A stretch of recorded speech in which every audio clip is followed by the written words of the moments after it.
And we're on. Listen, I think we're live. Is it live time again? It's Friday night. Dude, it's crazy. It's crazy. Here we are. Welcome, everybody, to the I Think We're Live podcast. One day we're going to be on time. I swear to you. We're never on time. I don't think we've ever been on time yet, dude. No, I don't either. All right, I got this going. That's funny. Let me pause. Oh, I don't know if I could pause that actually. Sorry guys. Hey everybody, welcome. I hope you're having a great end of January. I can't believe that's happening already. We had a lot going on. I'm just doing a few little things. Open tab and new link. We had the NAMM show. Today's video we are going to do we got 2 people watching already. Hey, you guys were waiting. You guys were waiting on this. Thank you for being here. Hope you guys are having a great week. NAMM happened. A lot happened. We talked a little about it last week. We've had more opportunity to watch some more stuff this week, so we're going to talk a little about that. I've transcribed so much. Man, it's crazy.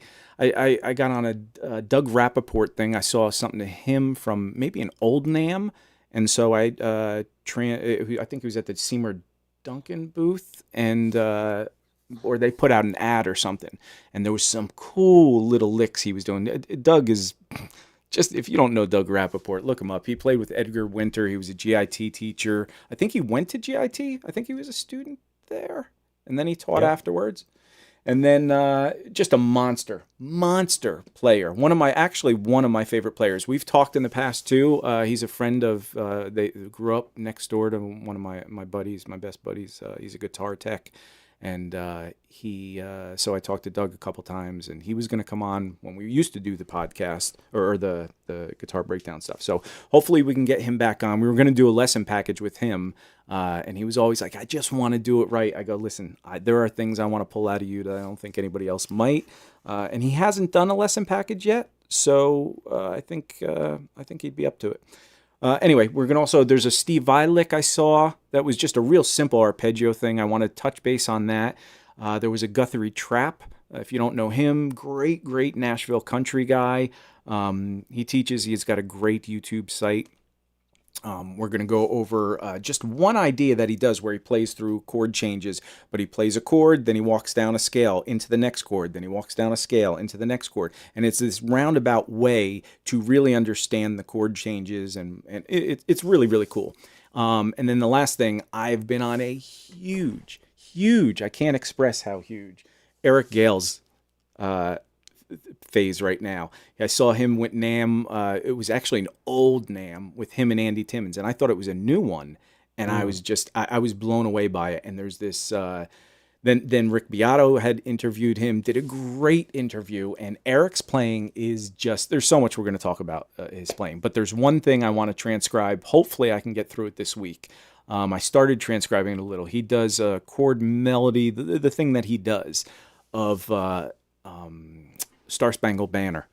And it's just got so many unique movements in it and real Hendrixy kind of things going on. And so we're going to show. See, something like that, you definitely got to like show it. But then for something like that, I'm just going to like stop the show right now and say, you got to put tab on that. Oh, for sure. Absolutely. And everything here. If anybody's watching, if anybody's interested in the tabs, if anybody's interested in these, just drop us a comment. Well, Steve is. I am. So, but, we're still working on getting things. Big moves have happened in my life in the last week, and I am pretty dialed in for the next 6 months where all I am going to be doing is this.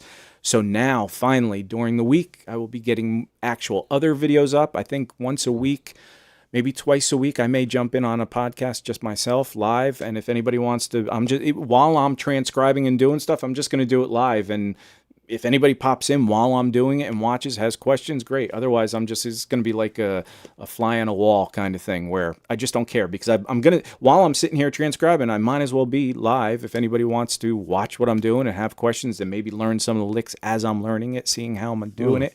So that might be interesting. That's a great idea, dude. I think that's exciting to do and watch and, ask, as they're doing it, you can kind of have a conversation. Obviously, your concentration is going to have to be a little stronger than usual because I know you are the most OCD dude I know in the world. Not the most. Come on, really? Oh, definitely, Oh, man. up there. You are like, and I say this because you are one of my best friends, but you are literally one of the most OCD guys I know. You are literally talking about one thing, and then next thing I go like, when did we change this conversation? All in like 6 seconds. And I'm always so excited about it too. Like I just know even you this, are. dude. I literally was gonna say, because all these podcasts that we do, I rewatch them and I go, man, that was a lot. Like I did the Paul Gilbert thing, then I did some Holdsworth licks, and I did this, and I go, that's too much. Nobody needs that. And again, anybody watching this, please write us in the comments. Please write us, let us know, because the more we know what you're interested in, the more we could tailor this thing around. If it's too much information, if it's just nonsense, I don't have to, because it is a lot of work. I mean, I haven't played guitar all day today, so even getting on this, lining up these things, I want to play along with the Doug Rappaport, the Steve Vai thing I haven't played all week.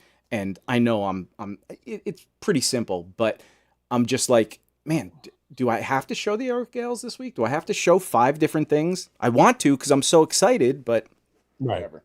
We'll figure it out. Well, I think like a large part of it is that, we do it for ourselves, but right. Obviously, it helps if people watching it, will comment or like, or, sometimes I get messages on Instagram from people like, oh, I missed the show, and they'll watch the show in a replay. So right. That's always cool. So I think that there's dribs and drabs as we're doing this stuff, but I think ultimately, we're the barometer for what we think is kind of cool. Right. So, and if you go on too long, then we, like you said last week when you told me to knock it off with my guitar playing, I will, tell you to knock it off. And you notice he doesn't have a guitar in his hand. I'm so sad I said that because now I want. No, my guitar is right here. I'm just literally coming in from picking up groceries because we were supposed to.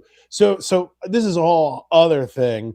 This whole last week here on the East Coast. So anybody watching that is on the East Coast, literally from, the Atlantic states back-ended all the way to Tennessee and across the country, we have been demolished this week. And it has just been a brutally cold week. And honestly, the motivation to do anything has been just at like 0. So I'm giving myself a pass this week, but I do have my guitar here, and I have actually been playing my ass off. I sent you a couple of videos. So if we don't get to them this week, we'll get to them next week. I myself learned a little bit of an Alan Hines solo that you had recorded, I believe, like many years ago at a cookie show. And then you had sent me I guess during the week, from a NAMM show footage, somebody was kind of riffing on Steve Lukather solo from I'll Be There For You, or what was the name of that song again? Now I just pulled a Dave where I forgot the name of the track. I know. But anyway, you had sent that to me, and I'll Be Missing You, I think is the name of the song. And it basically, I took that and I was like, oh man, that's a cool little like 4-measure solo with just all bends and vibrato. And I figured that out in like one morning. So I was like, oh, I'm so excited. I'm going to send it to Dave. So that's what we do, like literally just back and forth. We just kind of like nerd each other out, which is awesome for motivation. Yeah. And, I'd gotten an email on Instagram this week from somebody that watches the podcast from another country. And it's really cool, man. Just like I said, like we're doing our own thing for us, but if somebody else happens to watch it and not get completely bored out of their skull or think we're the 2 biggest nerds, God bless you, man. Thank you very much. I'm so excited to be here for you. So, David, the floor is yours, my friend. As our viewership just dropped. No, I'm joking. Yes, it did. All right. Let's start with let's start with actually the Doug Rappaport thing. Let's just get into a lick. Usually we wait a while to get into something. I haven't played all week, so again, this is might be horrendous or whatever, but I just want to show this real quick. It's so, again, Doug is just a monster guitar player. So I'm going to go to the lick, and Steve, I think this mutes you for a second, or maybe, I don't know, whatever, but I got to put the desktop audio on. So hey, can you mute my camera for a second so I can grab my guitar? Yep. Okay. So this is going to be the Rappaport lick. This is just insane. It's absolutely insane. Listen to it by itself once.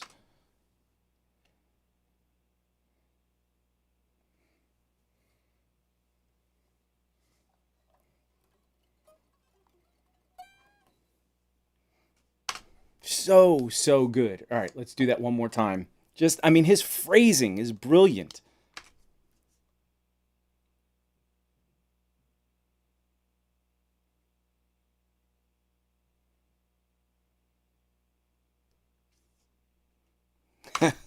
So good. Did you hear that, Steve? Are you on a little delay?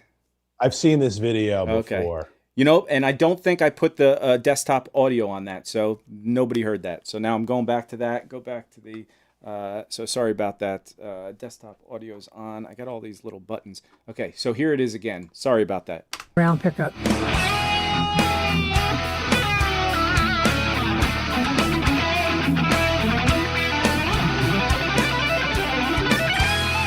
When I started working at similar. And one more time. Round pickup.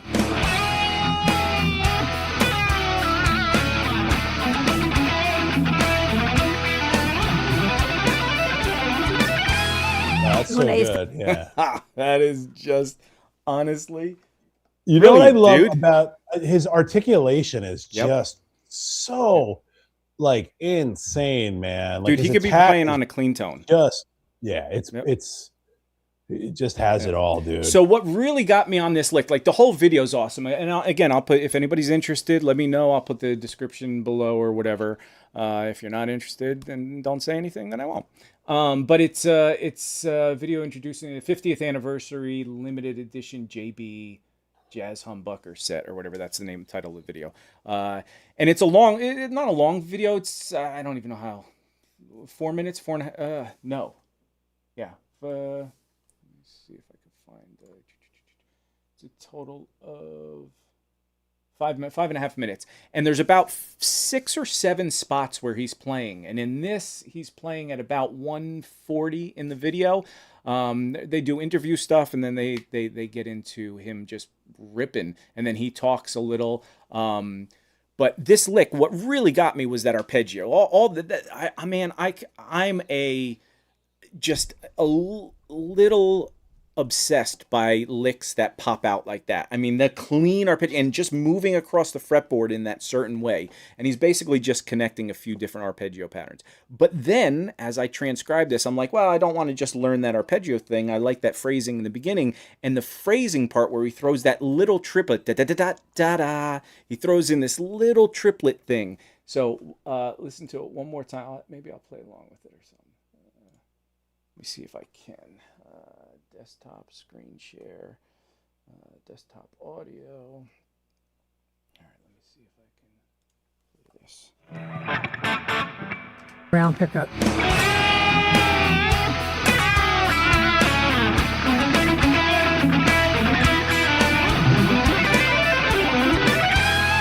When I start working. All right, so kind of a little sloppy or whatever. It's all good.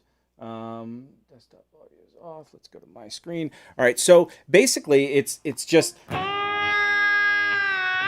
that very beginning. He bends up a whole step from the 7th to 9th fret on the B string. Starts up there and he kind of comes down. And then he goes right back up. So it's, and then he stops the note. But you don't go up too quick, because if you go up too quick, you don't hear it going up really. So it's, and then stop. And then that's just the 7th fret of the E string to the 7th fret of the B string again. So you have,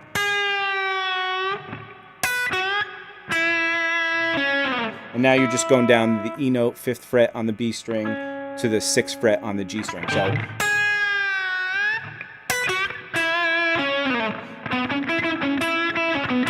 And that's just going on the 4th fret to 6th fret on the G string. So 4, 6 to the 5th fret on the B string. And then you're pivoting back off the 5th fret and the 6th fret of the B string and the G string. And And then he turns it around with that E note again. So he goes back down. So then this is where he goes 3rd fret, 4th fret, 6th fret. And that's a triplet. And then he actually goes the 5th fret on the B string to the 3rd fret on the B string with the first finger, 2nd finger and 1st finger. I like doing, just because I like the way it sounds, open strings with that, and you slide down. So an E note on the 5th fret to the E open string, and you slide that 5th to 3rd with the open string ringing. Then you get that dissonance. So you have, right? You get that one note of a D note against an E, which is a whole step away, and you get that. So the whole thing is.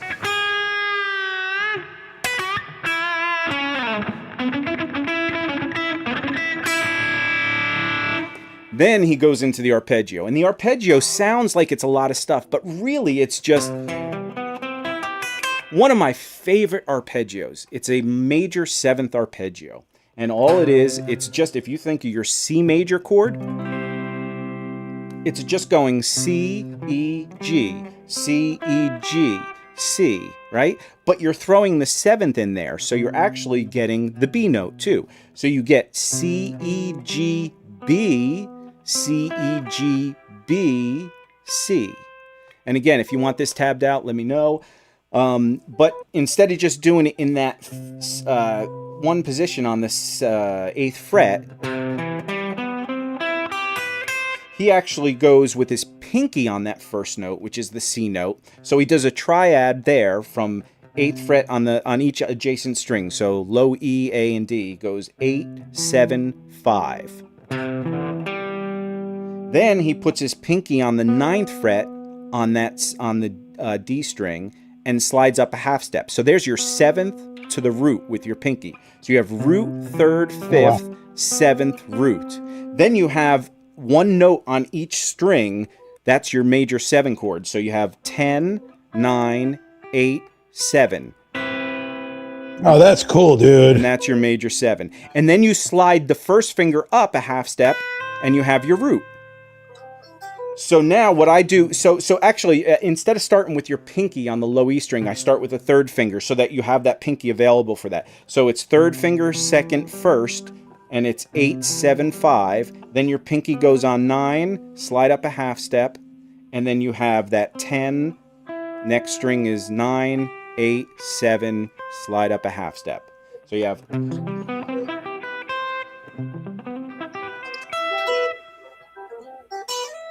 Yep, exactly. And what actually, so that's how you would get the complete major 7 arpeggio back to the root. But what he does actually is he goes up that, and then once he gets to that 7th on the 7th fret, he actually goes 10 back to 7. So, right? And that gives you the 9th interval. So now he's doing a major 7 with a 9th. Then he slides up to the root on the from 7 to 8. So you have... No, dude, that's freaking cool, man. Such a good... It's just such a fun arpeggio. I used to do that arpeggio when I first learned that. That was one of those things I think I was telling you last time that when we did performance classes and we do like... I don't know, any generic tune, like a blues tune or something. And all of a sudden I'd throw in these arpeggios. Oh, we were doing I'm the One, Van Halen at music school. And I literally threw in this arpeggio in E. And I used to do, I used to tap it. Oh, dude, that's awesome. I love this. And I do some weird tap stuff or whatever. But it's just a fun arpeggio, and it's all down. It's literally down, down, down, up, and then slide. So down, down, down, down, down, up, slide, and then the pick goes on the G string, down, down, down, slide, or down, down, down, hammer on, pull off. So now when you do that in this lick, it's going 7 after the arpeggio. It goes 7, 10, 7, back up to 8. You slide up a half step, and it's 8. 10, 12. So you're just doing 3 notes and you pull back off to 8. So it's... that's when he comes down the new arpeggio, and the new arpeggio is going to be like a G sus. So it's going to be 10, 10, and then 12, 12. Right? So, but the way your fingers are at that point, when you go 8, 10 to 12 and you pull off to 8, you're going to have to use your second finger or your second finger on that 10th fret. And you're going to go 10, 10 with the second finger and 12, 12 with your pinky. The reason he's doing that is because then he comes down this little legato line of 12 on the D string, 12, 10, 9. So it's 10, 10, 12, 12, 10, 9. So the whole thing is,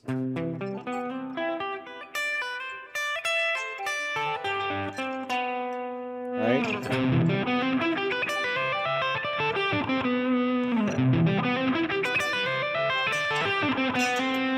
Then he slides up a half step from that 9th fret to the 10th fret, and he does another arpeggio. So he does 10, this is on the D string, 10 to 14, then 12, okay. 12 with your second finger on the B and G and B string, then just 10, so it's,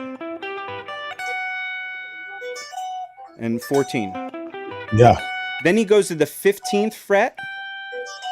Slide? No, yep, slide pinky 14 to 15, and you bend that up a half step. It sounds weird, but when you realize what he's doing, he's going... I'm sorry.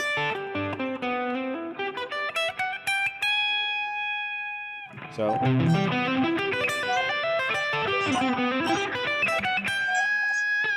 And that chord change, the chords he's playing over this is basically he's playing...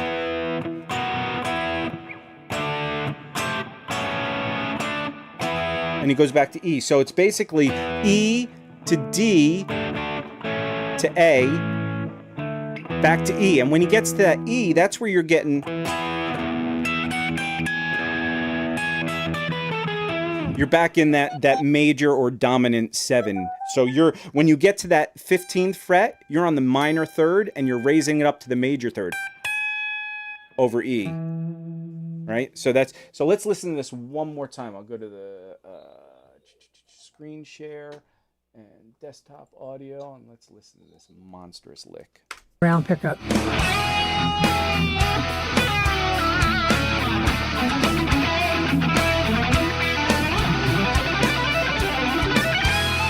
When I started working at Simmer Duncan, one of... So brilliant. And that's all I got. Desktop audio off so that we're not echoing. Actually, you know what? I don't think I had the desktop audio on that. I heard it play. Yeah. Okay.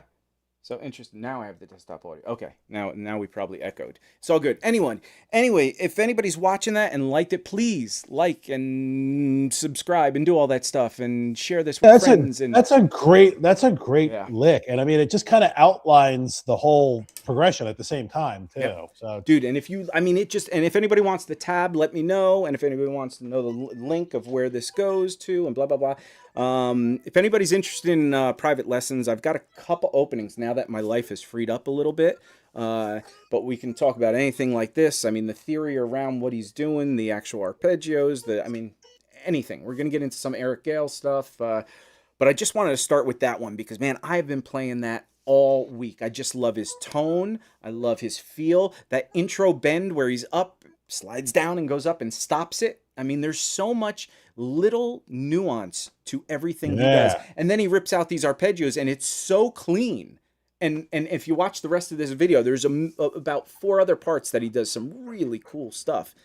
But he does demo stuff on it. Again, his name's Doug Rappaport, if you're not familiar. He does a bunch of gear videos, reviews of stuff. People send him things, and I like him. Andy Wood, Pete Thorne. I think those guys in particular do the best gear demos out there because they really arrange these songs. There's also, I think his name's Michael Nielsen. He does a really good job of composing things and coming up with some really unique playing stuff.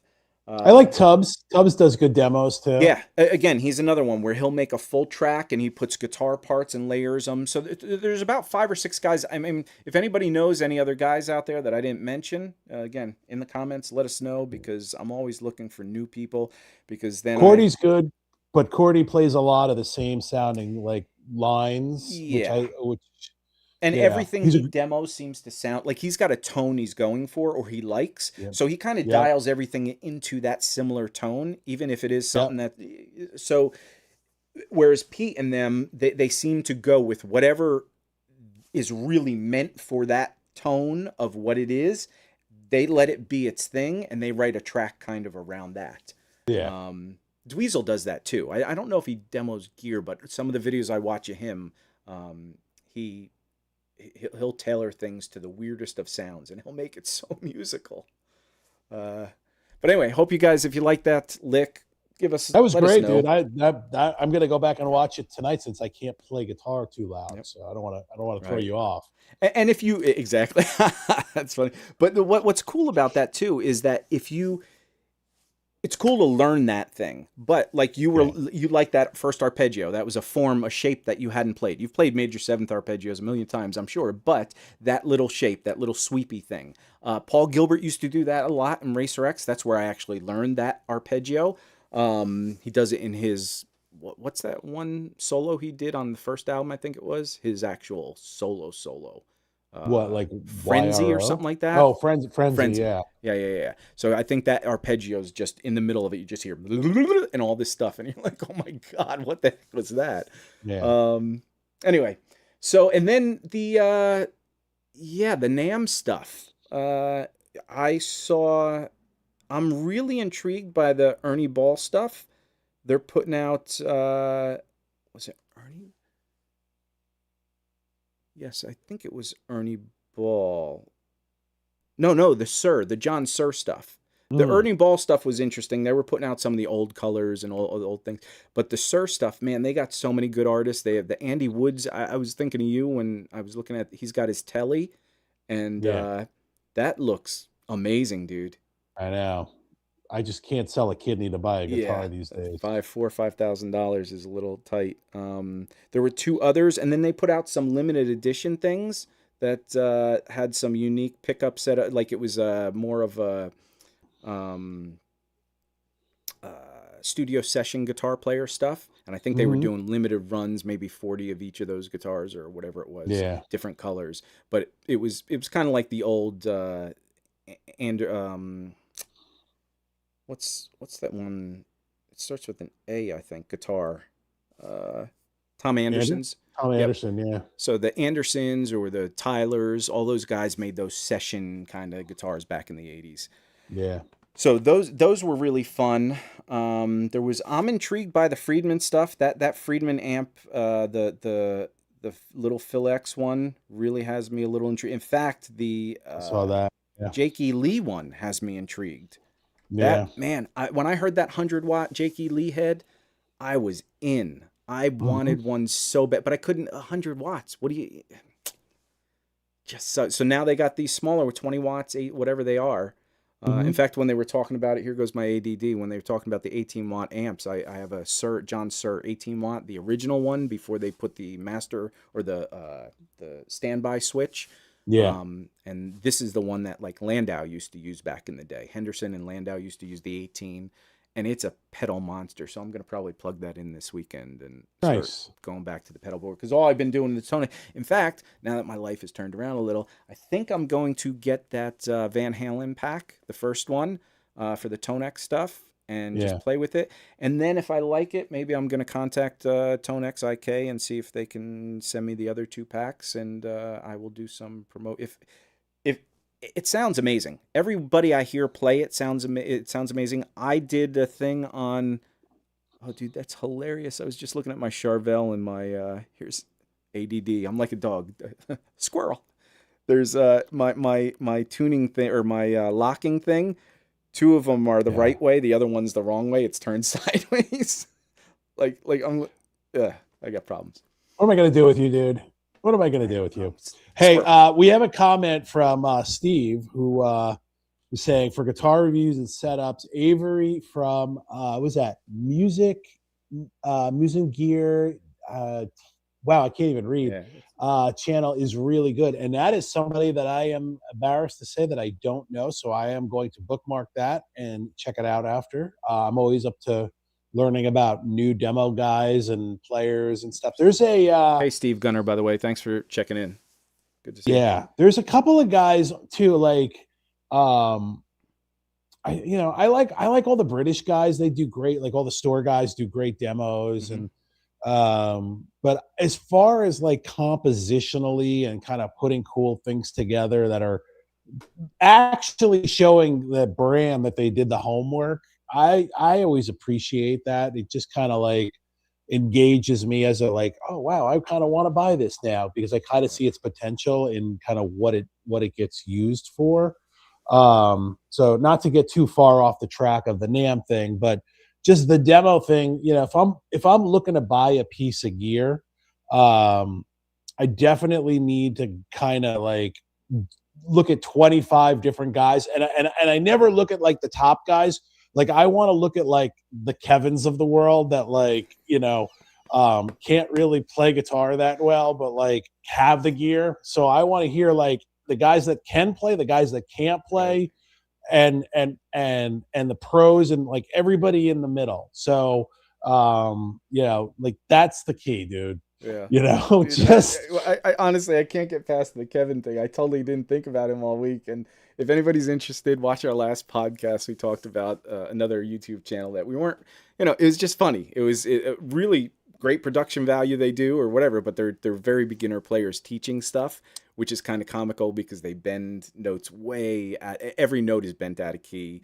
It's watch that podcast if you're interested, if you want to laugh, but I didn't check on that all week, and I'm sure they posted something new because they post regularly, and every single video we watched, being the dicks we are, we just kind of laughed in the most innocent way, like not in a mean way at all, but it's just funny. I mean, anyway. But I would, if honestly though, if I'm buying a guitar, like in a weird way, I kind of want to watch their video because I want to see like if they play something, because again, I can watch somebody that can't play guitar and like I can't really hang too long because it annoys me. Like it just annoys my ears. Like that's not an ego, arrogant kind of thing. It's just like, oh, I can't.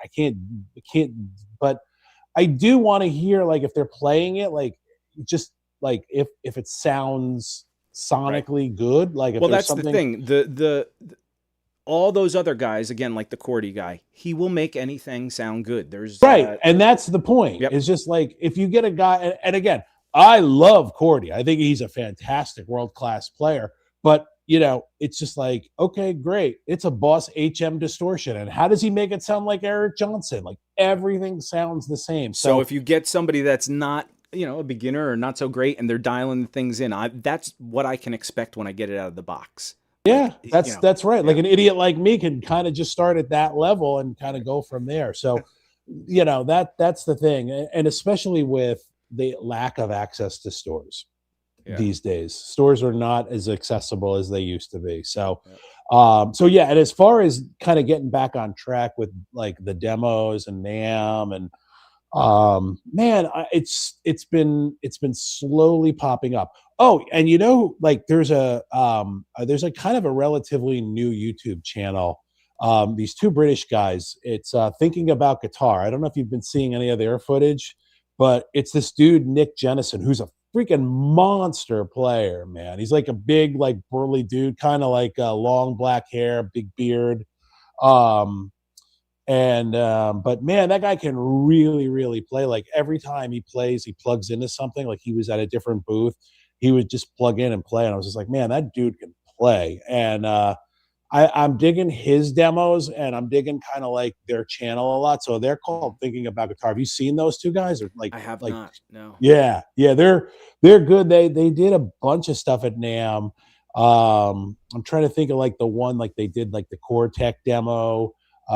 They did a bunch of like the Asian brands. I saw a bunch of that stuff. I did see Nuix had a had a modeler / profiler. I don't know if you saw that. I did. Yeah, it looks kind of cool. Although, like, the Yep. price tag is a little high on that for me, like 500. But Yeah.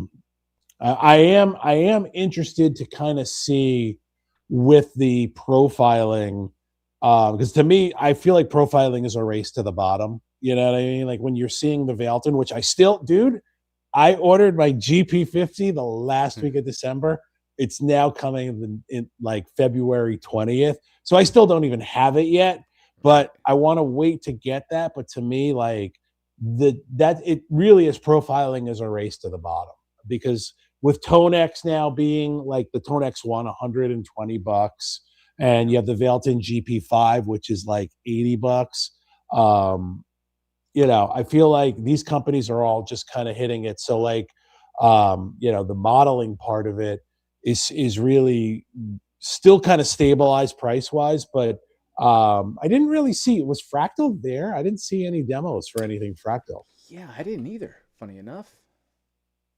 Yeah, I didn't. In fact, I saw somebody post a thing saying that since COVID and something else, that NAMM is dead. That was their viral thumbnail. There was or whatever. I saw. Did you see the stats on that? It was pretty wild. No. It was like, I don't want to take a guess at what the numbers were, but like, it was literally like, this is just figurative, so don't hold me to it, but it would be like literally like the number would be at 100%, and from 20 up to 2019, and then literally slid to like 20 or 15%. Now it's back at about like 40% stabilized. Right. So I think they've got a long way to go, and I think that NAMM, they need to really reinvigorate the whole they need to thing. reinvent the whole thing. They really do, because things have changed. First of all, like I saw Phil X and Billy Sheehan were playing at a booth, and they got shut down because of volume, and they only got one warning, which was so absurd. And it's just, there's just too much that isn't working with it, and a lot of I know so many people that just didn't show up. Fender, the big guys, they don't show up because they're just not making enough return on their investment. And then, so now you have the big players aren't there, which, yields opportunities to some of the smaller guys, but a lot of people just aren't going. My guitar tech guy he lives right down the street from, about, half hour away from it or whatever. And he's like, yeah, I didn't even go. I didn't want to get sick. That's, that's part of the problem or whatever. And he usually goes there and walks around with George Benson. He's the guitar tech for him, but just, he knows everybody. Landau, I don't think he showed up. Henderson, I don't think was there this year. I think maybe Scott's torn or something, but there were a lot of people missing from it. A lot of people overseas said they weren't going to. Yeah. Again, part of the problem here is we're having all this crazy political crap happen in America. So a lot of people just don't want to come to the country. They're like, I don't want to go. Yeah, I think a lot of it too with NAMM is if you remember, and if anybody's watching that is old enough to remember, the advent of when downloading illegally kind of came into the world of music. So back then I used to work in one of the major record labels, and essentially it kind of gutted the industry. Now, I'm not comparing what's going on to that, but parallel, the music industry, the recorded music industry, has a convention that was called NAMM, which is the National Association of Retail Marketers. And what they did was they would bring in, very similar to NAMM, they would bring in all the record stores, buyers, and bring in artists, and they would have like a convention hall, and then have swag, and everybody would come in from different, your Sam Goodies and your Towers and so on and so on. And then when the downloading hit, stores started closing. If you remember, all the stores that used to be around, very similar to kind of what's happening with the guitar market. What changed obviously was you were consuming music through downloads. You weren't purchasing music. Now with guitar, you're not buying stuff in stores, you're buying stuff online. So that's the parallel. But what the music biz did was they rebranded NAMM as Music Biz Live. And what it changed was that they basically shed that whole whole music industry thing where they were less about the old way and they engaged like the metrics. So basically, anything like ROI, anything tied to digital attrition, the metadata, the streaming, and they basically then also targeted third-party companies that were building apps. So if you're a music fan, you probably have a couple of apps on your phone. And these are all partnered with the music industry, with the major labels and the indie labels that are, that are all partnered. And so that's what became of NARM. They rebranded it, and they still essentially at its core meet the retailers, but the retailers have changed. There's not the record stores. It's now these apps that are doing business. So I think, what NAMM can learn from what NARM did with their music industry, with the recorded music industry, is very similar. I think they need to kind of rebrand, and then also, who are they selling to? Who are the buyers? Who are the buyers going? No, because they have all their chain of people that they're dealing with, and then the influencers, the guys that are making the videos. Maybe they should kind of possibly scale it back, or and maybe NARM has like the contract with, or NAMM has the contract with the convention center in Anaheim, so they can't move it. Right. But there's a million things that's far above my pay grade, but definitely, it doesn't seem to me, like, as an outsider, and I haven't been to, to NAMM as a performer, or just as a civilian in 30 years, but I just know so many people as you do. And, it's fun to like kind of see what comes out of it, but the buzz does not seem the same as it did. Yeah, no, I think what the buzz is, again, some of the performances, the last day performance, especially, or coming back up here, an hour away from Anaheim, up in the Studio City area, which is near Hollywood, the Baked Potato. You have all the guys playing there. The week is full. I mean, NAMM week is amazing. NAMM week and Christmas week are amazing for the Baked Potato. Guthrie always plays. Joe Bonamassa, all these guys have their Christmas holiday parties at the Baked Potato, and it's fun. But NAMM, same thing. You get all these artists from out of town booking that week, and so you get to see two shows a night, but for like 5 nights straight. And then the one thing that I really want to see that I haven't seen any videos of, I was going to look last night, I got a little tired, but the Kiesel, the off-campus, off-NAMM, they had their party, and I don't know if I'm sure there's videos. Yeah. Oh, are there? I didn't see any playing. I saw Phil McKnight led a tour, and Phil McKnight is kind of all the rage in social media today, right, with kind of his little little cease and desist letter that he got from an attorney, but he led a tour, and I was watching a little bit of that, but I didn't see any performances. I'm really curious to see if there's anything Greg Howe playing with your boy Eric Gales. That's really what I'm curious to see. Dude, Eric's and we're going to go into that in a second. First of all, by the way, so today's booze of the day is Jack Daniel's Blackberry. Tastes like crap.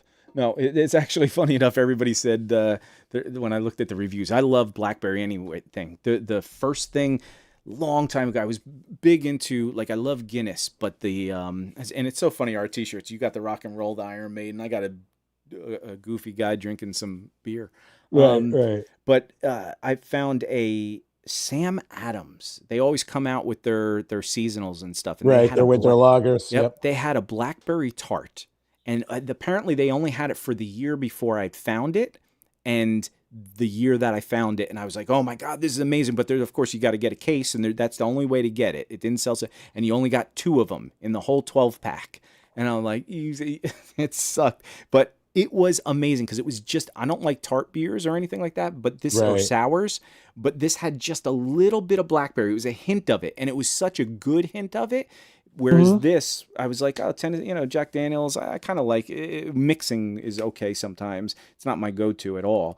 But it's such low ABV, what is it?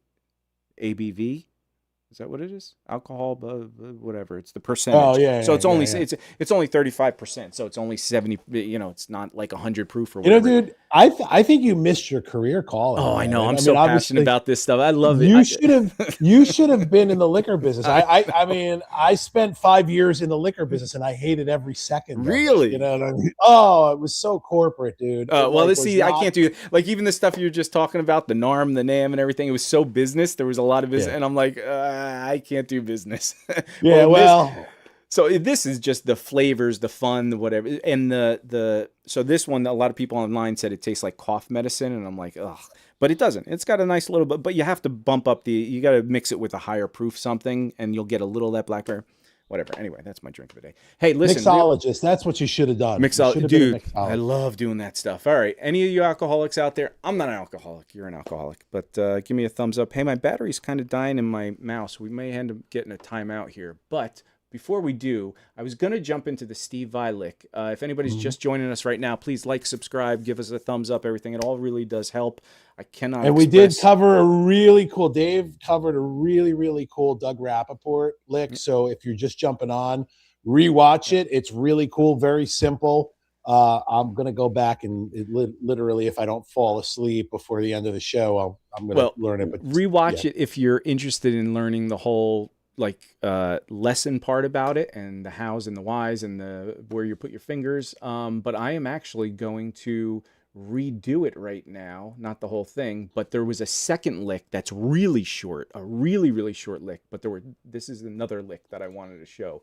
So right now you'll get the taste of that first lick, and right after he does this, he plays this second lick. So let me go to the screen share and the desktop audio, and this is the initial first lick. Let me turn off the desert. So this is the initial first lick of that we taught about 10 minutes ago, and then right following it is going to be the lick I'm going to show now. It's a real simple kind of thing. Round pickup.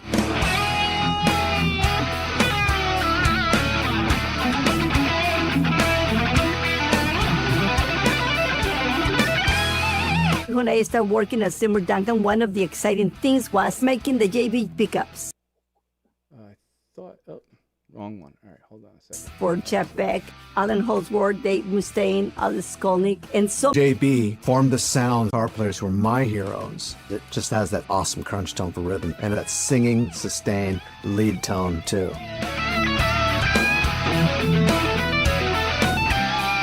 There it is. Oh my God, that's so cool. It's like kind of like an octave displacement thing. Hold on one second. Let me make sure I got the right spot.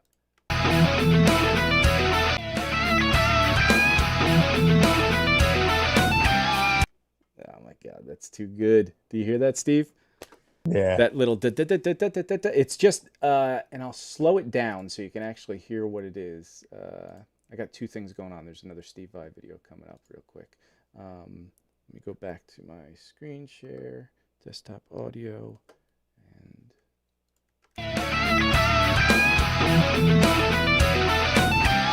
and even that lick. So now I'm seeing right before that, even that lick right before it. Let me go back just a little. Lead tone too. Okay, so this is how I transcribe things. So as I transcribe that one little lick that we're about to show, there was that other little thing. Let me put that desktop audio back on one more time, and you'll hear this little callback. Basically, it's a callback to that the first lick that he did. So here we go. Lead tone too.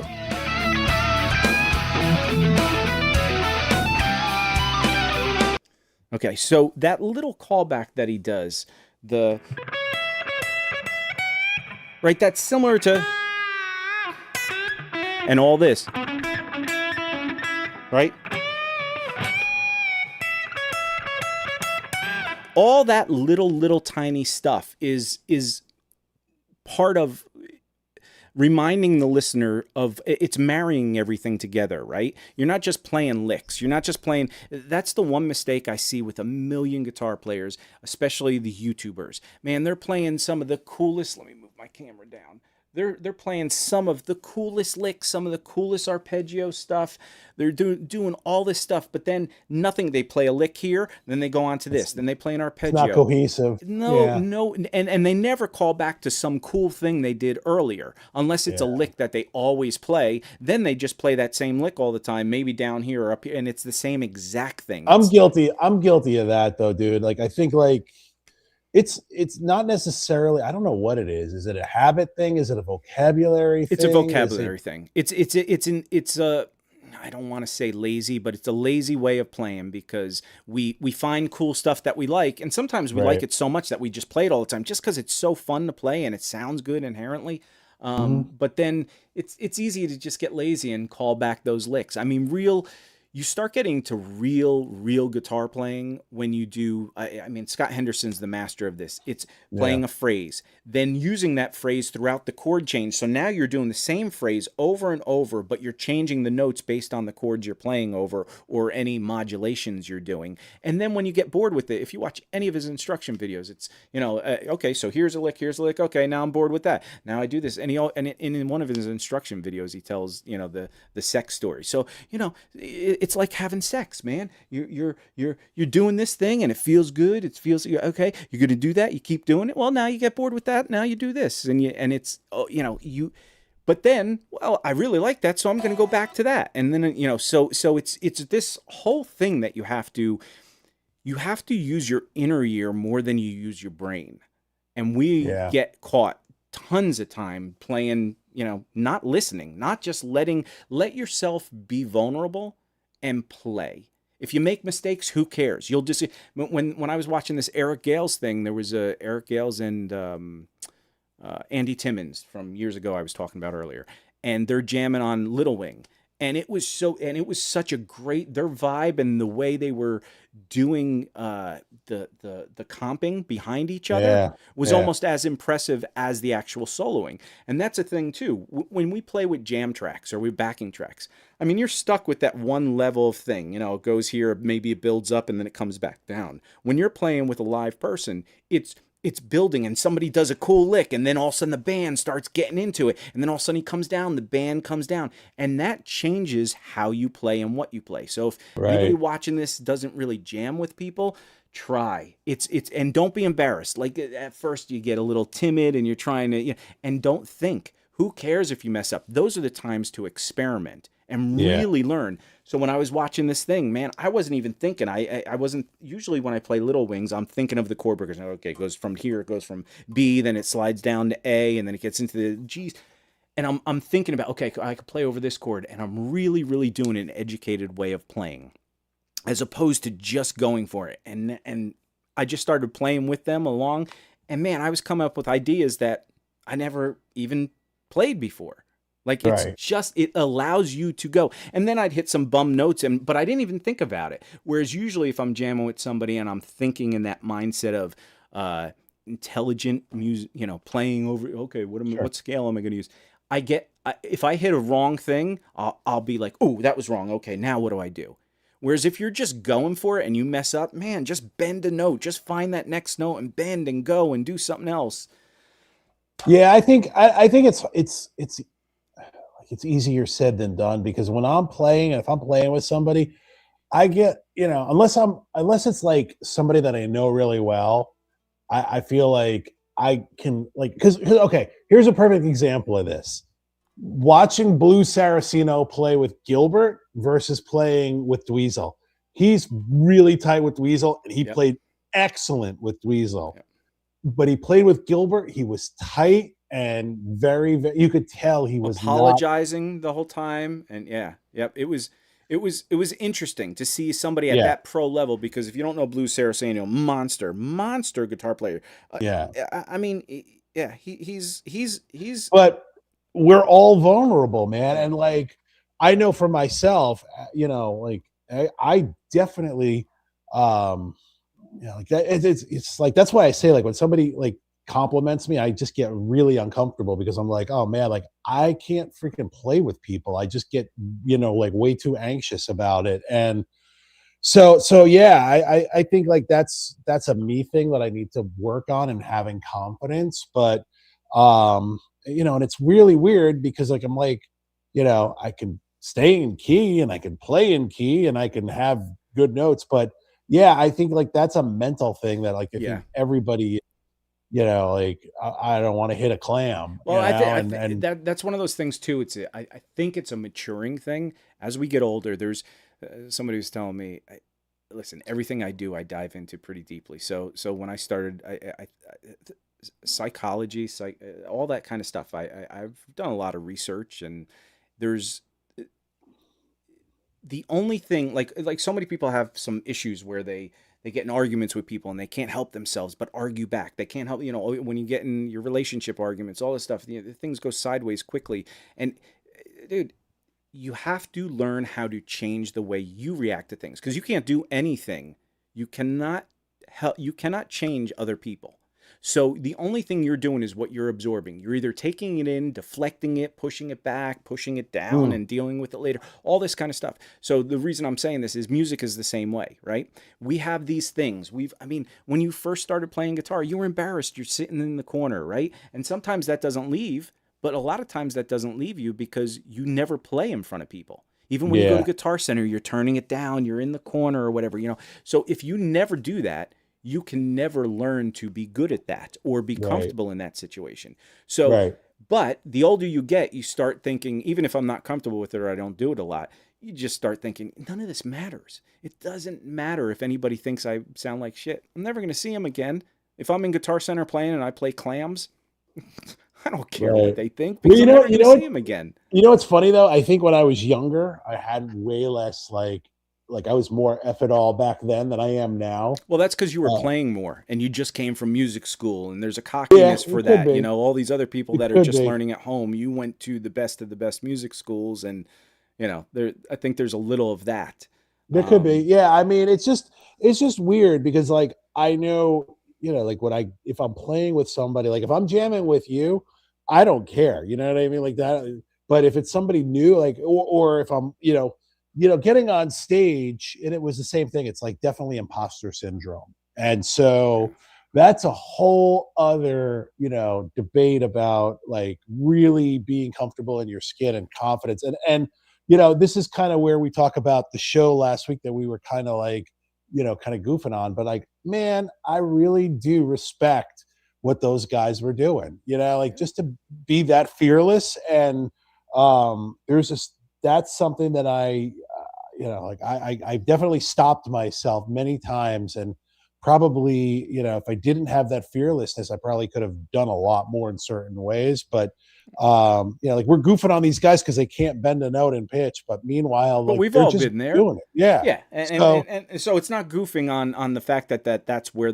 it's just that's the level they are. It's just funny that they're teaching lessons on how to play guitar when they're that's why you know I'm what saying, I'll tell you, I've been teaching guitar since I was 16 years old, which sounds stupidly absurd. And I'm not a great guitar, I'm whatever. And this imposter syndrome thing, I'll get back to the 16-year-old thing real quick, and hopefully we don't get that. That doesn't mean anything inappropriate. The imposter thing, I hang out with not all, but when I was doing all of the guitar breakdown early in the day, it was Josh Smith, Alan Hines, we go to Baked Potato. My guitar tech is good friends with Michael Landau, Scott Henderson, all these guys and everything. So I was around all these guys constantly. There were like 2 or 3 other guys that constantly, and I'd be talking to somebody. Phil X came over, and it was like, and we talked after that a lot. Like when I saw him at NAMM, he gave me a big hug, and he's like, "Hey man, how you been?" So when people say that, "Oh man, you're a good guitar player," total imposter syndrome. Not just imposter syndrome because I grew up with Mike Lawler or something. We both know, awesome guitar player. Yeah. And in front of him, even I have imposter syndrome because he's just such a good guitar player. Your guys, your boys in New York and everything, Tom Monda and all that. These guys are amazing. But now think of, you're kind of hanging out with the Josh Smiths, the Alan Hines, the Mike Landaus, the Scott Hendersons, and you're like, I'm not even close to a good guitar player, right? So but back in the day when I first started playing guitar, I was only playing for 2 years. I could play some songs, but I'm sure, bending notes out of pitch and all that. And my buddy, his parents opened up a music store locally, and I don't know why I had the confidence and nerves to say, hey, can I teach guitar lessons there? Like, what? I'm a 16-year-old kid. I barely, and his parents let me teach the beginners. So I was always staying one step ahead. And that's where I met Mike Lawler. He had just come back from GIT, and when I saw that, I was so embarrassed. We had a Sunday night jam, and I used to play the shaker because I wasn't going to play guitar. I was like, I'm not doing anything around these guys. Yeah. But in that, I was always the lessons. They gave me all the real beginners so I could teach them how to put their fingers on it, which was kind of absurd too because I figured out how it worked, but I didn't know why it was working. Like I couldn't teach the real, well, just do this, or I didn't have 10 ways of fixing a problem that I couldn't do. So I was learning, staying one step ahead. So those guys that are doing the YouTube channel, God bless them, they're doing, they're learning as they teach, and I'm sure somebody will stumble on them and say, oh man, you taught me this cool chord. Right. Okay, that bar chord's really cool. All right, this Doug Rappaport thing, let me just show it real quick. It's just a real simple kind of string skipping kind of thing. Let me go back to the desktop screen share, desktop audio's on. And again, here's that lick. Lead tone too.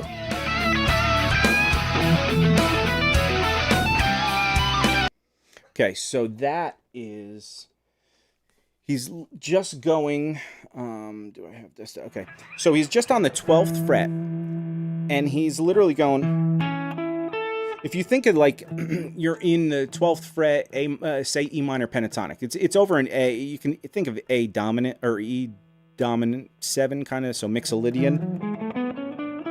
Right? Or you can kind of throw in that minor third because major minor thirds work. So let's just think of it in that 12th fret E minor pentatonic for simplicity reasons.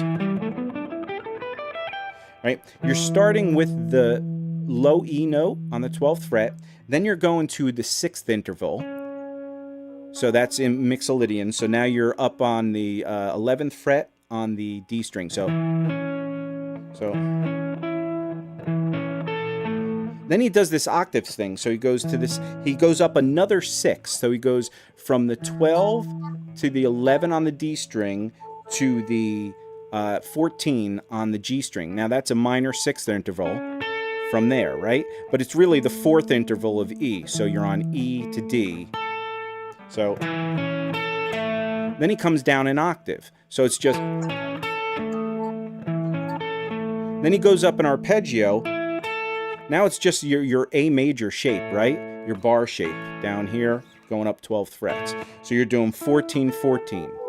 So it's 12, skip a string, 11, 14, back down an octave to the 12 on the A, then it's 14, 14 on the D and G string. Then he goes up a scale, 12, 15, and again, this is where you can think of your pentatonic, right?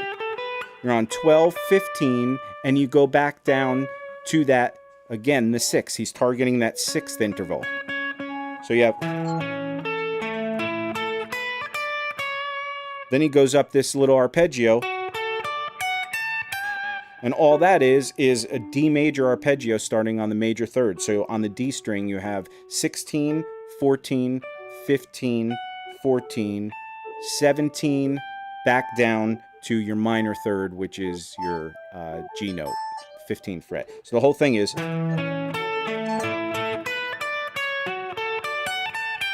but he plays it so fast, and now we'll hear him do it one more time.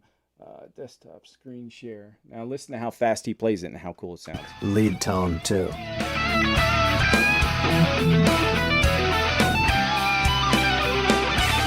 Just so cool. I mean, think of how simple that was in the explanation that I just gave. And think about how cool it sounds with his tone, the clarity of his picking and all that. And then also it's working within the chords that are, again, this is where if anybody's interested in private lessons, you get deeper into this kind of thing, let me know. But he's playing this over certain chords, and he's targeting certain notes when he ends the phrase. When he starts the phrase, it's very important that, not huge, but he's doing a 6th interval here.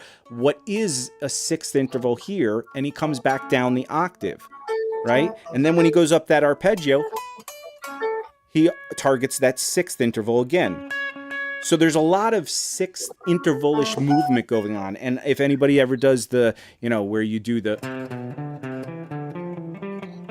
all that kind of stuff, right? Or you do the thirds. Right, you do all those weird well, the sixth one is one I love.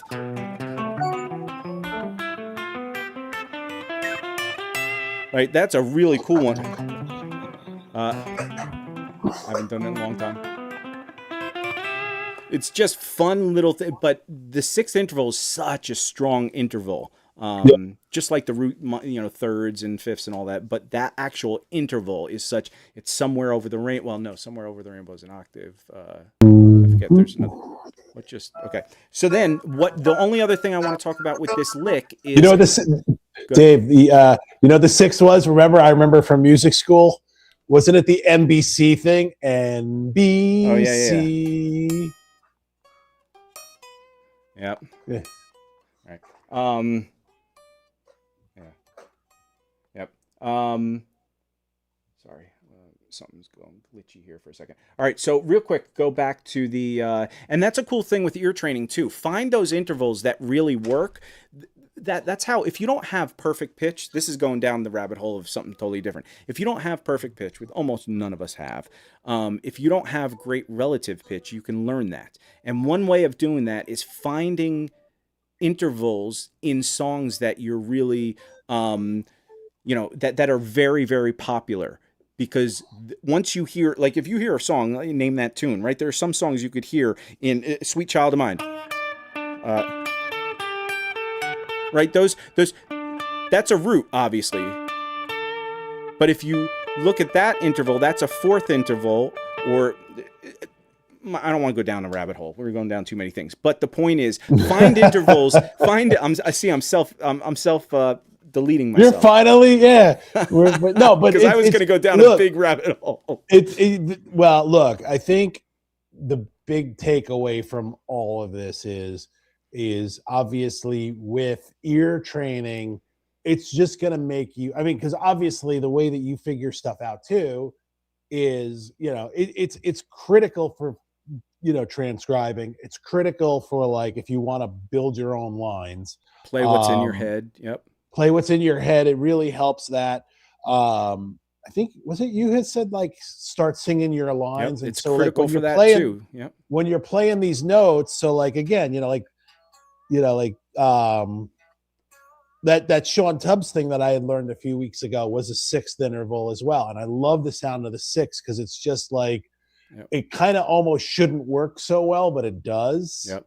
But yeah, and I think without going down a rabbit hole, intervallic playing is really going to make you sound better than you are. Yep. And it's going to help in everything. It's going to help you with the ideas that you have as far as your what you want to play, as opposed to just playing licks and patterns that you already know. Right. If you're hearing a line in there and you want to go with, and it works with chromatics too. There are so many times that I hear a chromatic line that I want to do, and I used to only do the patterns that I knew. I'd learn a Scott Henderson chromatic, or or a Coltrane or a Michael Brecker thing or whatever, and I'd be using those patterns. Well, now those sounds are in my ear.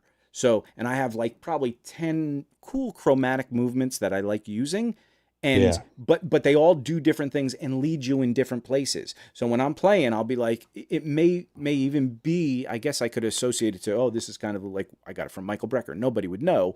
But those little chromatic movements in my head, I'm going, well, okay, I want to move this here and I want to move this down a half step, and I'd embarrass myself, right? But there's a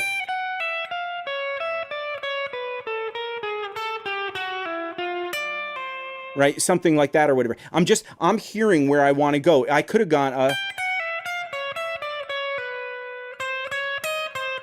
right. Right, to me, I'm hearing all that movement. I'm like, okay, I want to go up right now. I want to, and half steps. Anytime you want chromaticism, again, that half step, this little, that minor third. Right, that's a cool movement. You can go. Then go up an arpeggio, which pulls it all back together. But now, after doing this for so long, I actually hear this. Now I hear it in a slow speed. I can't just rattle that stuff off. I'll be stumbling over my own feet. But I'm at a point where my ear, I hear these movements. It's just like learning what a sixth interval sounds like. And then whenever you hear a song play something like that, you go, oh, well, if I know the root note, I know exactly what the next note is. Yeah. Right? So real quick, I just want to, we'll close out on this Doug Rappaport thing. Let me go back to my screen share. So that line is basically, again, doing this, right?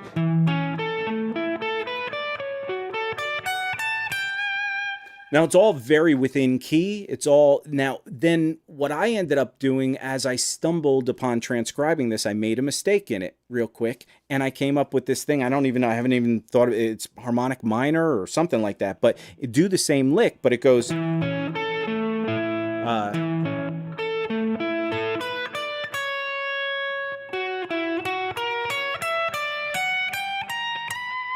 right? It gets it a little different.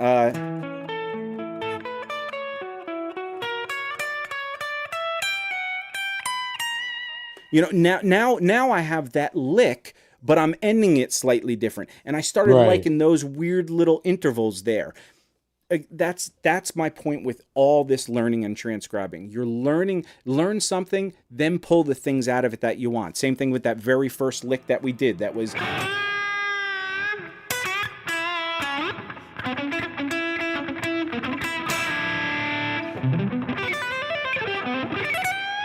right? That whole thing has so many licks in it. And as much as I love the arpeggio, that phrasing at the beginning, dot, dot, dot, dot, the triplet thing in there was so cool. So if I was doing something like...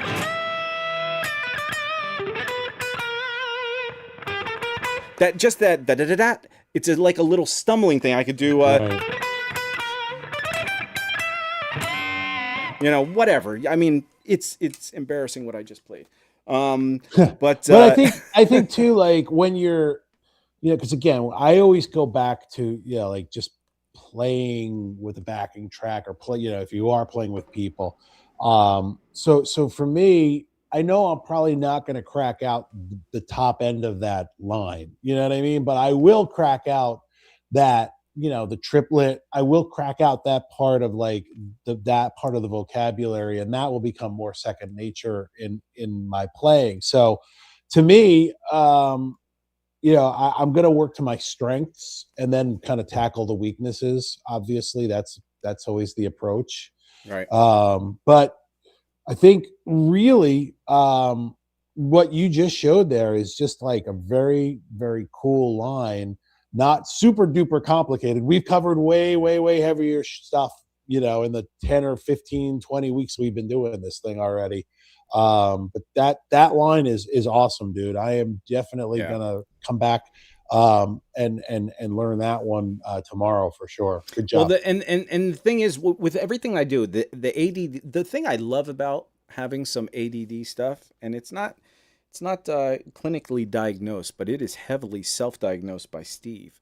Oh, dude, you're ADD. You are 1,000% ADD. So the thing, I mean, even last week, right? We were into the Holdsworth, we were into the Coltrane stuff. Now I'm on to Doug Rappaport, more straight ahead rock.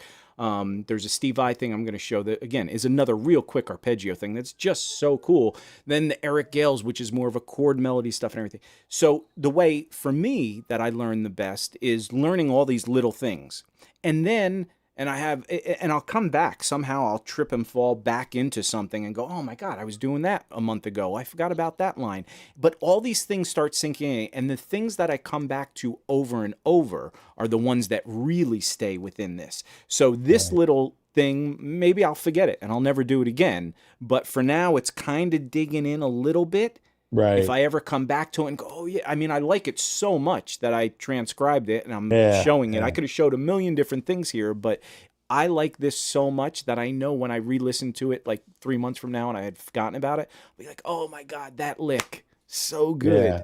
It's weird. Like it seeps in. I feel like sometimes like this is a weird analogy, but it kind of makes sense. It's like these lines sometimes are like cement and then like, but they're not concrete. Like it's still just, you know, you're still pouring the cement in there and you're learning these lines. And that's like what it is. And it doesn't really like, you're not building like blocks. It's not like taking concrete and building cinder blocks. So to me, like when you, like I'll learn something. This is a weird thing that I've noticed, and I don't know if you do this or not, but it's interesting. I'll learn something maybe a year ago. I'll come back to it, and then I'll pick it up, and I'll be like, "Oh wow, man, this thing took me forever to learn and forever to play up to speed, and now it just took me like an hour to do." And I'm sitting there playing lines off of pieces, and I'm implementing that into playing.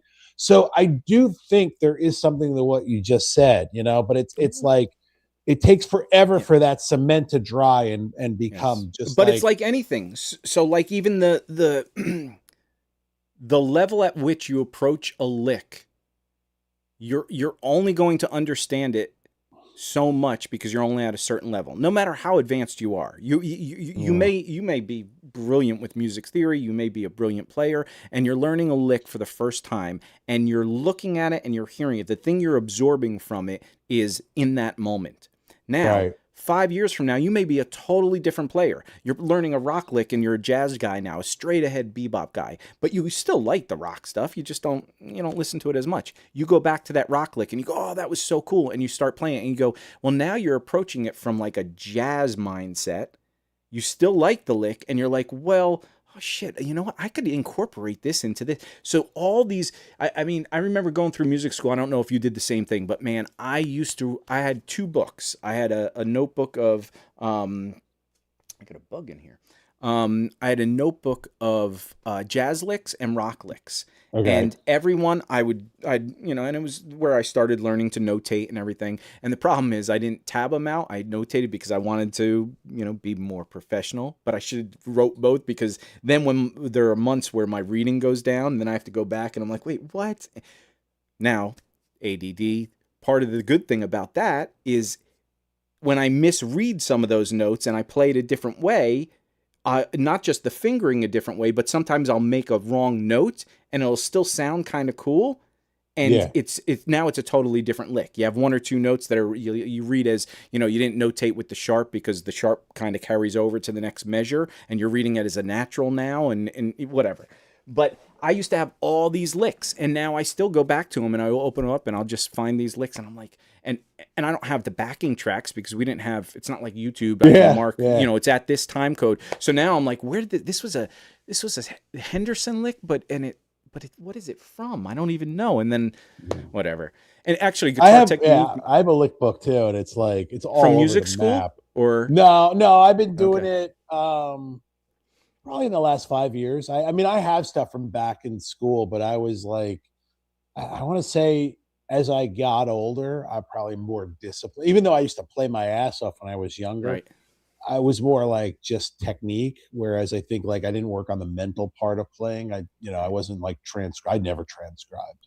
But yeah, no, like as I, in the last like say 5 years or 10 years, I started keeping a lick notebook and then I would literally just try to put as much information like the key or like the chord that was relative to, and like maybe if it was from a song or something. But so every now and then I go back to it and I'm like, oh yeah, that's a cool lick. But again, to me, if I don't, if I'm playing guitar, it's you just have so much space in your brain, and so I don't want to play licks. I just want vocabulary. Right, and it's a hard thing. Again, that's a totally different way of practicing, and that's why guitar is amazing, because there's so much to do. So the let me go into I think there was a point that I lost there that I was going to say about the licky kind of thing, but I'm not going to get into it because I can't remember. But what I'm going to do now, I got one more Steve Vai lick I want to show that's a real kind of simple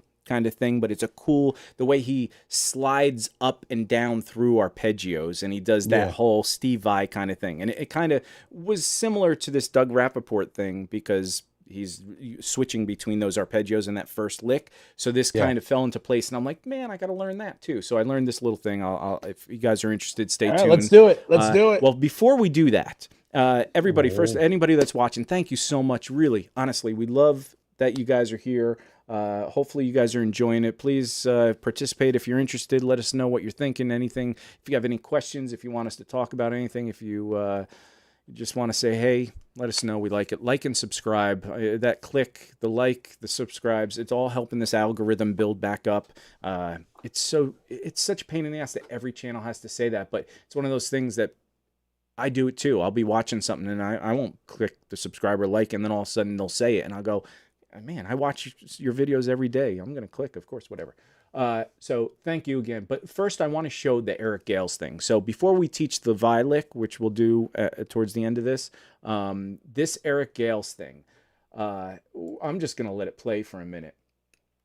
This is basically, he is being interviewed by Rick Beato. If you guys haven't seen that, check it out. It's one of the better, I mean, all his stuff is good, but this interview is fantabulous. I am huge, as I talked about early in this show today, huge down the rabbit hole of Eric Gales. He is insane. Just the way he plays. I mean, think about what he's doing. He's taken, and he's got a lineage of in this interview, he talks about his dad playing guitar or his uncle and how he used to play with Albert King or whatever. I mean, I can't remember, but they were in the music scene. And he had like 15 people in his family or something, brothers, this and he's that. not even a lefty. Like, exactly. He's a righty playing a lefty guitar, and he does the opposite of Hendrix, where Hendrix would play lefty guitars, but he switched the strings around the other way, right? So the high E string was always down at the bottom, and the low one was all the way up here, which is you flip it over, you do the other thing.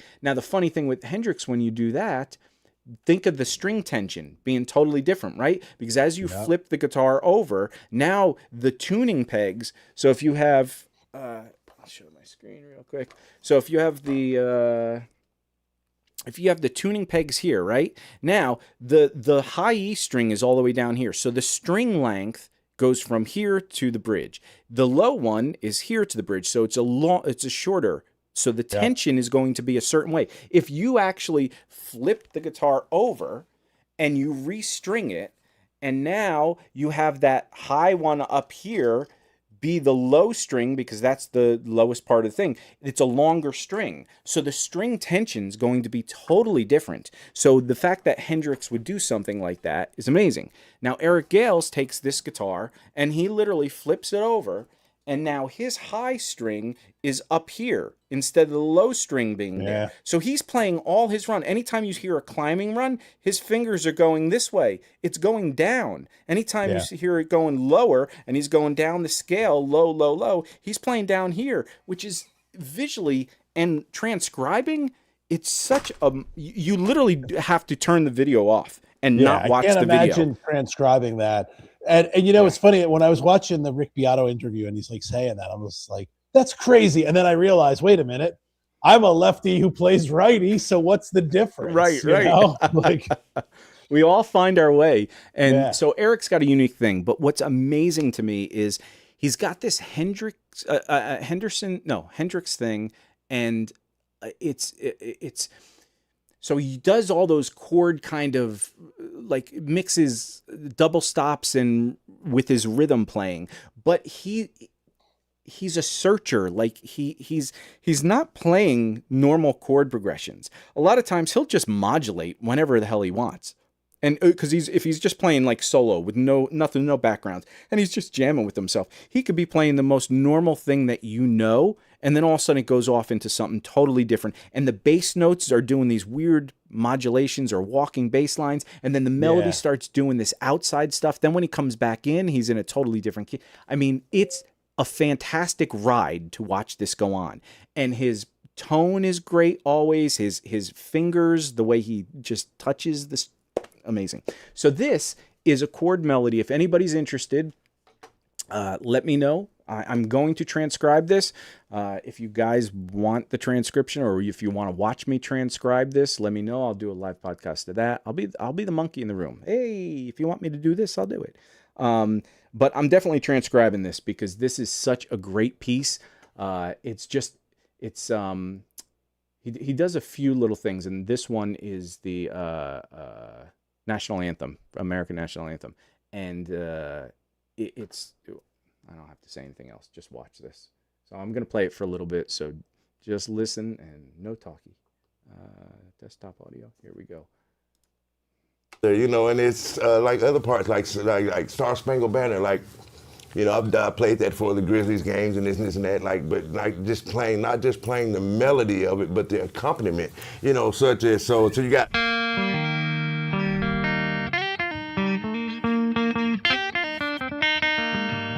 You got that, buddy, you got. Listen to that bass.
Woo!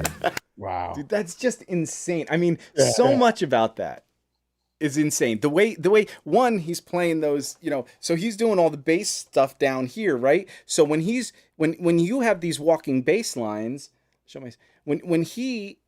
since the low strings are down here, when he's doing the bass notes and he's doing the melody with the tips of his fingers, his palm of these fingers are the ones controlling what the bass notes are. It's crazy. Which is insane, because to have that accuracy and control, and some of the notes are on the low, what he would have, the low E string and the A string, right? He's palming those separately here and there. And then if he has to do two note bass chords down here, how he's getting that separation is just insane with playing the melody up here. Then he does those little stabs, whatever it is, he gets to that little part. In the middle of all that, he throws in a little bluesy thing. And I'll be listening to him for the next month for sure. He's on my playlist, my walk playlist. That is, if you guys like that, if you're interested in that kind of stuff, let us know if you guys are on the same page with us, because that is just, to me, that's what I brilliant. love most about that. And I love the single note stuff. I'm always a fan of that. But to me, the chords, man, those lush chords, it's just and the modulation, everything about that was just beautiful. The open strings in those chords, the little country double stop things he was doing. Then he got into, he did this country double stop thing, and then he went to a jazzy chromatic thing, like a walk down. Then he went back into the little open chords, and that's a guy that is. That's not, he plays that different every time. I saw three other versions of him doing that, and it's never the same. Never. So that's a guy that is so well versed with connecting his what's here to this. He's pulling it from the universe or wherever it is, coming to here and coming to the guitar. And it's not licks. It's not any of that other stuff. And so if you can block your mind out to all the stuff we're learning, I mean, cool. It's cool to learn licks. And the only way you're going to get better for most people is learning something somebody shows you, or learning something you learn from a book or whatever, and then figuring out why my fingers aren't doing that. There's that part of practicing, but there's also a part you have to do where you're just playing. It's a voice. He's got a voice, and that's something, that's the thing. Like, if I've been having these conversations with my old singer, and it's like, he's like, hey, let's record a little bit. To me, like, that's where you come out, your voice comes out. And man, watching him, and we had this conversation during the week too, where I was just like, he's on his own planet, man. And I mean that in the best possible way, like he's just, and he's happy to be there, dude. He's not trying to impress anybody. He's just doing his thing, man. Come for the ride or don't. Right. He's exactly. And, like he's definitely like I've been listening to Eric. It was funny. Like I was thinking about it the other day when he did the interview and I watched it. I remember his first record back in 1991 when it was the Eric Gales band with his two brothers. And I never listened to that. Oh, dude, there's so like he covers I want you. She's so heavy by the Beatles, and it is so good, man. It's go to Spotify or go to YouTube. And the first Eric Gales record came out in 1991. It is very King's X, which is funny because he ended up doing a record with Doug Pinnick from King's X. But the songs were great. And he was at the time he was like, I think he was like 17 or 16, and so. I remember being that age thinking like, oh man, like that was when I was just starting to go like, I don't know if I have that gene, in terms of just, playing and writing. And, that's what it comes down to too, man. It's just like, at the end of the day, like, people will sit there and go, what makes a really good guitar player? Good tunes make a good guitar player, man. I mean, like at the end of the day, the vehicle, is what drives the car. Well, again, that's where you have to know where you, and I apologize to anybody who heard an echo. I think we had an echo because I had the desktop audio on still. We talked about this last week or the week before, where you have to know what your purpose is. And it can change. There's nothing wrong with that. But right now, are you just trying to learn some cool, fun things to play on guitar? Do you want to be able to jam when you go to your family function or something? Do you want to actually go play with some other guitar players? What do you want to do? So in all this stuff with my ADD and learning all these things, I know I'm not going to be a chord guy like that. Like I've learned some Don Mock, Ron Stay, Tuck and Drace chord melody things. I love chord melody. When I got into jazz, that was the jazz I liked. But then I got into like the Coltrane and like all the heavy hitters, the saxophone guys and everything. And I like the single note line kind of stuff. But then the rock stuff and this and that. So I have all these things that I like doing, and it all kind of meshes together. I kind of go back to that 80s rock, kind of maybe jazz, fusion-y rock kind of thing. That's my wheelhouse where I like to live in. But that doesn't mean I don't want to pull out a chord melody once in a while. But why am I going to spend months learning chord melodies and let everything else slide if I'm just learning for the purpose of that, and I'll probably end up forgetting it later on down the line? I mean, it's a fun, if you have the time, go down in order, but realize you don't have to be a master at any of this stuff. Yeah. Do what you want to do for the purpose that you're playing guitar for. And have you just ever, having fun. Have you ever spent a prolonged, because I have you ever spent a prolonged amount of time learning a single piece of music? And then so I spent literally 2.5 months where all I did was I learned Misty, Joe Pass kind of version. And then I cleaned it up so it was like, I'm not Joe Pass, but I literally figured it out, figured out the chord progressions, kind of saw another guy. And then I finally got it. I had the balls to, record it and place it. And then I sent it to Nat, who's a real jazz player. And he's like, dude, he goes, you did really good. And I was just like I felt like a kid going to his dad, but it felt good. You know what I mean? Like when you spend that time. Now I went back to, this goes back to what we were talking about a half hour ago. I went back to learn play Misty, and I was just like, oh shit, I forgot how to play it. But then I went back and I was like, oh, all right. It didn't take me a month to learn it. It took me a couple of days to, like a day or two to figure it out. And then, I think again, you're never going to be able to pull all this stuff out, and you do need to kind of know your lane. But man, sometimes it's fun to really just put yourself into like a spot and go like, I am going to learn how to do this. And that is going to be, I'm either going to die trying or because there's no surrender, man. This is all that's what we do, man. But why don't you show us this next violin, dude? So actually before that, I wanted God. Okay, before that, talking, we'll go to this Guthrie Trapp. I don't have the video, but he was talking about this thing, and this kind of plays into this whole chord thing, which is really cool. He was talking about playing a chord and going through a little chord progression and then actually walking down scales. And I'll just briefly say this. This is just a cool technique to get you into understanding how to play over chord changes and hit target notes and all that stuff. So if I go to my little thing here, right, he was basically playing... was he starting? No, he was doing E. Okay. He was so he's playing an E major triad, right? Which is basically like your C chord down here, and you have your bar here. You're just moving it all the way up to E, so your pinky's on the 7th fret, right? Right, and I'm a little out of tune, but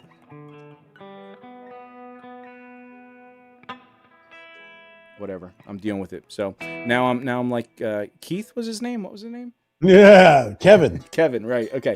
So basically, he'll play an E major chord, then he'll walk down. So you're walking down the scale on your root note, which is the E note, 7th fret A string. You go 7, 6, 4. Then on the E string, you go 7, 5, and you're down to A. So you have... Then you have your A. So you're going from the 1 chord, which is E, to the 4 chord, which is A. So you have... Then you're here, and then you're going to walk down from the A note up here, an octave up, which is on the 7th fret on the D string, and you're going to go... Right. And you're going to go 7, 6, 4 on the D string to 7, 6 on that string. And now what that brings you to is the B chord, right? And that's the major third of B. So you have...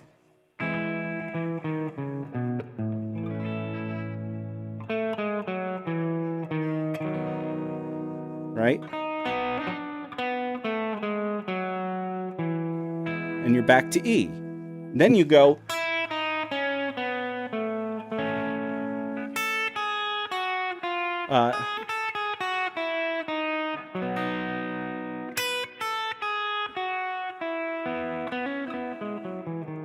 right? So you're basically walking down 4 notes. Now you do it up here in this position, and you start with the E, the different inversion,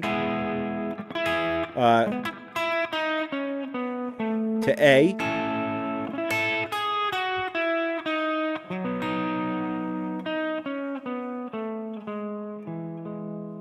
right? A really, really simple thing. I just wanted to show that that is the way you start going into your playing over chord changes in a very simple way, because all you're doing is playing a chord, walking down 5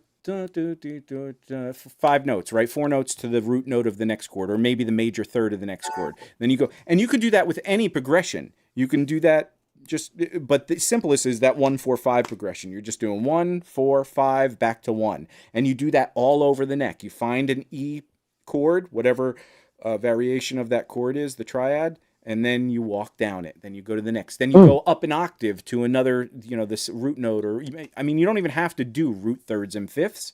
You can actually do, land on ninths and whatever. When your ear starts opening, land on the 11th of a chord, a ninth, the major 7 or the minor 7. Well, those are all major chords, so all major sevenths or whatever. Just a fun little exercise and real easy. And the better you get at it, the better you start seeing the fretboard, the more you start seeing those target notes. So anyway, all right, now the Steve Vai lick. A lot of teaching going on today. All right. Yeah, well, I love it. This is great. Let's do it. So the Steve Vai lick is just something, what was the video called? The Steve Vai Guitar Solo Young Guitar Magazine. I guess this was, so he was just jamming and playing, and there was this one little lick. Again, if anybody's interested, please like and subscribe and blah, blah, blah, all that good stuff. Thank you so much. Appreciate it. Really, really do. If you want this tab, let me know. If you want to know where the link to this video is, let me know, and I'll put that in the description. But this is, let me go to the screen share, my desktop audio, and this is a lick.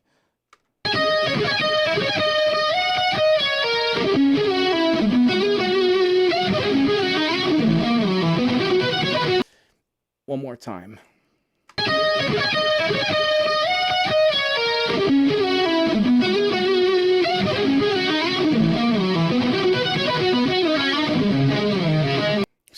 So cool. I mean, that's Steve Vai in a nutshell, right? I mean, it's slipping and sliding and doing all those slick things, right? He's what?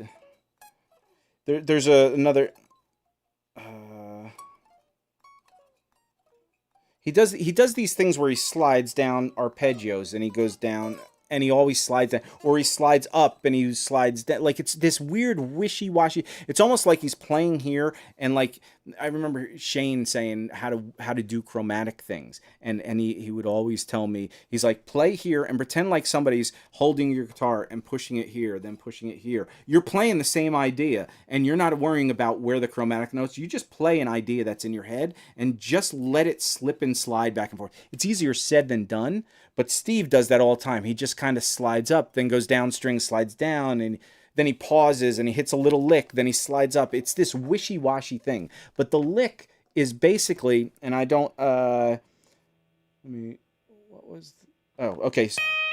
And I don't know the whole phrasing of it, but he slides from the 11th fret of the E string to the 14th fret of the E string. Then he slides back down on the B string, 16 with the second finger to the 14th fret. So it's 11, 14, 16, 14. And if you see, this is that unison note, right? You have the 11th fret, which is the E flat or D sharp. Well, when you catch that second finger on the B string, you're on that same note. So you get, right? Then he comes down an arpeggio from the 11th fret on the B string, 12th fret G string, 14th fret on the next string. And then he pulls off to the 11th fret. 11, 12, 13, 11. 11, 12, 13, 11. Nope, no, D string. So. So the D flat. Exactly. Let me turn off the desktop audio. That might have been... So if that was echoey, I apologize. So the whole thing is... And that is it's... He comes down like some kind of triplet. I haven't completely transcribed this, so... Then he slides, once he goes down to that 11th fret on the D string, he does a 5th interval, so he does the 13th fret with the 3rd finger on the G string. Right? And he slides that down a whole step to the 11th fret. So you have... Just that alone. Right? Really Yeah, cool. that's cool right there, man. Yep.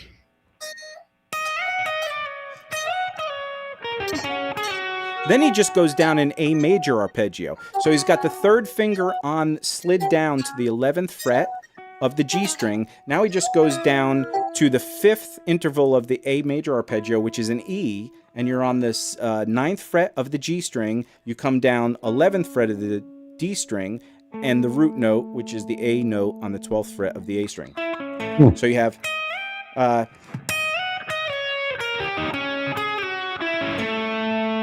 Right? Really, really cool.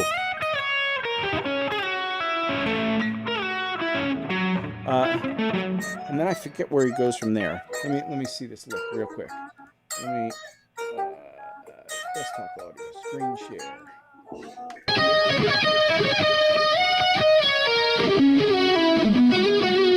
Right, there it is. And now what I do if I do transcribe, we've talked about this transcribing software. So transcribe will slow you down. Let's get down to 50%. Let's actually pull up the effects. It's on another screen. I'll pull that over. You'll see what's going on. This is the effects. We're going to go to the speed. And now, even though you only have up here the 50%, 60%, blah, blah, blah, that's the speed. I'm down to 50 at this point. Right, you can hear that at 50. I want to go even lower. Say I want to go to 25 or 15. You can actually go even lower to like 5%, which is crazy. But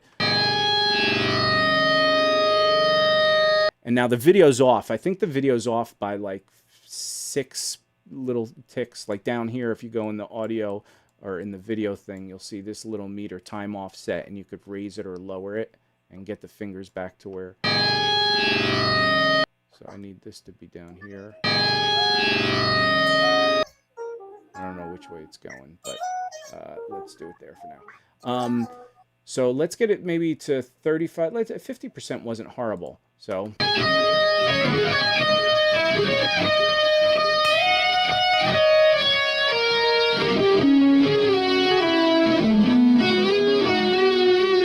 One more time. So then.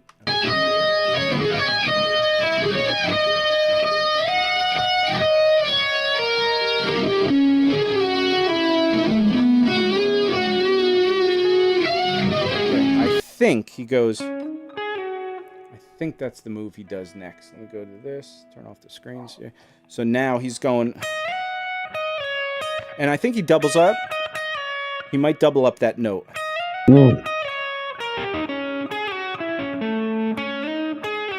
Something like that. So he's just sliding around this 11th and 12th fret on those two strings. But you have all this, it's all just sliding. Right? Oh, maybe that's what he does. He does this 9th fret slide up to the 11. Then he does the 5th interval again of the 13 on the G string, and he slides down. Like, you can do that with, I mean, just take that little idea and do that in pentatonics. Here's E minor pentatonic, doing that whole thing. Right? You're literally just sliding in between notes. Now, again, the arpeggio thing. He's doing arpeggios. Let's do E minor arpeggio in E minor pentatonic. Right?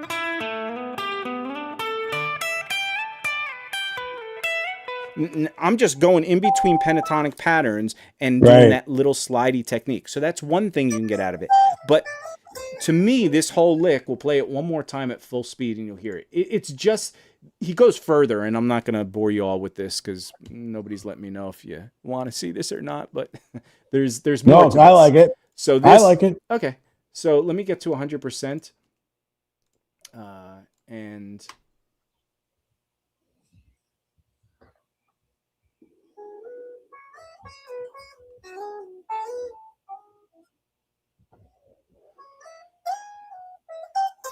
I mean, that whole phrase there is just, let me actually, you know what? We just sat in silence because I didn't put it on the screen. I need somebody here helping with the technician. Okay, now I'm going to the desktop audio and we will listen to that whole thing again. One more time, sorry.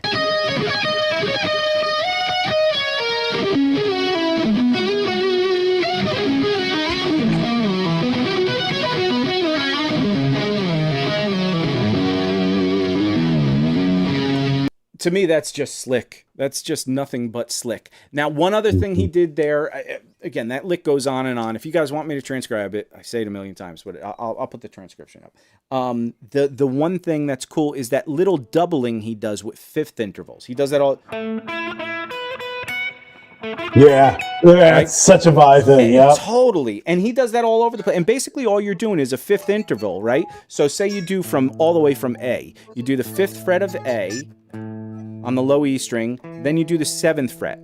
Now you do the 7th fret, you move your hand up, you repeat that 7th fret, and you do the 9th fret on the next string. Then you do 9, and you do, now you're doing just 5th intervals, 9 to 11. Then 11, right? You can do whatever you want. So Yep. Such a cool, and when you're doing it so fast, it becomes slick. Then when you start sliding those things, right, you just get all this stuff happening. And dude, Vi is a master at coming up with cool little things that might seem gimmicky, but, and again, I forgot the desktop audio, so I might have been echoing, and I apologize about that. But there is so much about Steve Vai that is just brilliant. He just comes up with, for a guitar player that likes kind of like guitar gymnastics, it's, for me, he's one of the best to do it. So So anyway, so that's I think that's enough of my lesson stuff. We did 2 Doug. If anybody's interested, go back and rewatch this. 2 really cool Doug Rappaport things, and there's multiple things. There's a phrasing thing in the Doug Rappaport thing. There's an arpeggio thing. We did some more talk about some. Then there was another lick where he did some 6th intervals, and then we explored that. We covered a lot of ground, man. So much stuff. But I think that was pretty much. Oh, there was. Okay, let's real quick show. Steve sent some stuff. Steve worked on this week, which was really impressively cool. Steve. I love that. What is that from again? Steve. I don't know. Steve. No, there's there's a movie where they. Yeah, no, I know. I just can't. Wolf of Wall Street. Yes. When they get all Steve hopped Madden. up on drugs. Yeah, Steve Madden comes in and he goes, Steve Madden. Steve Madden. It's so good. All right, here's the this is what Steve's been working on. The first one is Steve wrote in the comments, Vi is one bad horsey. Yes, he is. That I remember when that came out, the bad horsey thing, and that groove, because that's it was from Crossroads. That was the same groove. Yeah, but it was something different. It had jong, like it was just so.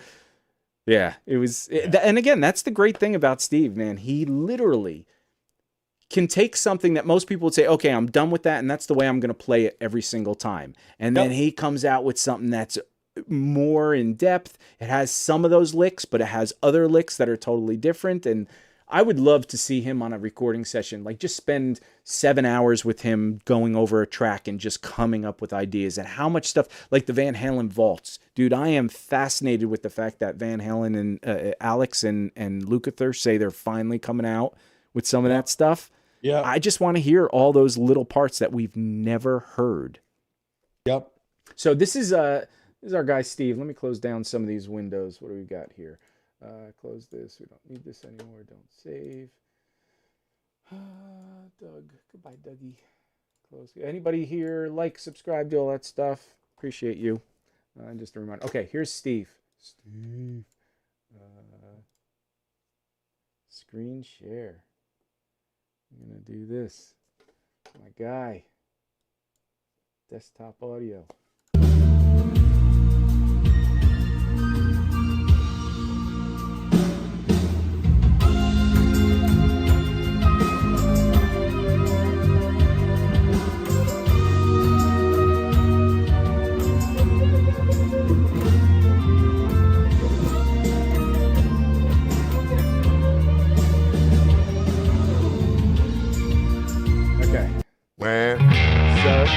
So what I like about that, what I absolutely love about that are 2 things. One, I haven't heard that solo in a very long time. And who is that? Is that Landau? Or who's that? Lukather? That's Lukather, yeah. Okay. So I haven't heard that in a long time. And I don't know how accurately the vibratos and the bends up to those notes, but to me that sounds like John Sykes playing that solo, because the vibrato is so smooth and then when you bend up to this one note, it's not getting up to that note very quickly. It's a very slow get up to it and then hold it and then bend the vibrato. Dude, so is that, how accurate are those vibratos and stuff? I mean, I tried to listen to it as much as I could, but I mean, obviously, I would say, it's as close as I was gonna get it. Because you have a lot of John Sykes and a few of those really great vibrato guys in you. That's your normal style of playing. I mean, you just so to me, I'm wondering if that is, you learned the notes and then you're playing it your way a little bit, and because it's such a sweet vibrato, it's so gentle. Yeah. Well, I think part of it was the hard part for that, like the lesson for me in that was really the bend up to get to that, so it's just like that. Lower the camera so we could see it. Oh yeah, sorry. Let me just switch the camera angle here. Hang on a second. So when he does that, like,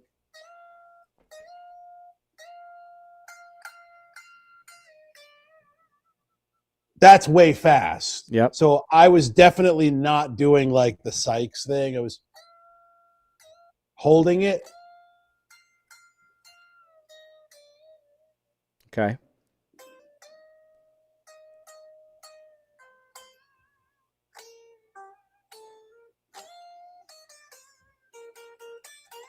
And Yep. so I was more or less the experiment for that for me, guys, was just like to bend in pitch. Like that was the simple thing. It was just to be able to bend in pitch, and then also bend up, because I was seeing like he was bending up. So he'd start at the first note, bend up, get to the pitch, hit those notes with the vibrato, and then bend down, and then descend the line. Right. Well, there was one bend that always was a pre-bend, and those are always hard Right. because in the middle Right. of doing all of those kind of, bends, you're playing notes, you're bending up, you're bending down, you're going back. But to actually play within all that, a pre-bend and get there and hit the pitch without hitting the note first and then coming down from that. If you're a little sharp on that, it's just, or flat, I mean, it's just going to sound out. So that's a skill in itself.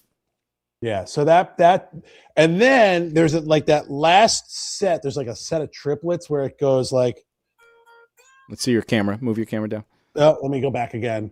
So now you're understanding my production problems. Having to go back and forth. So it goes. Yes. Do that again slowly. So it's Let me do it. Let me try to do the whole thing. So then it goes.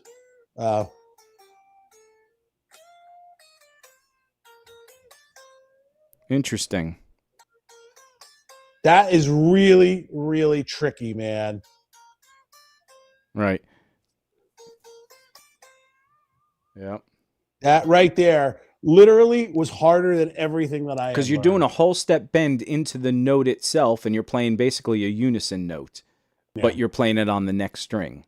Right. And then, but the timing was the hardest part with those little triplet run right at the very last, because you're not doing triplets in any part of that line.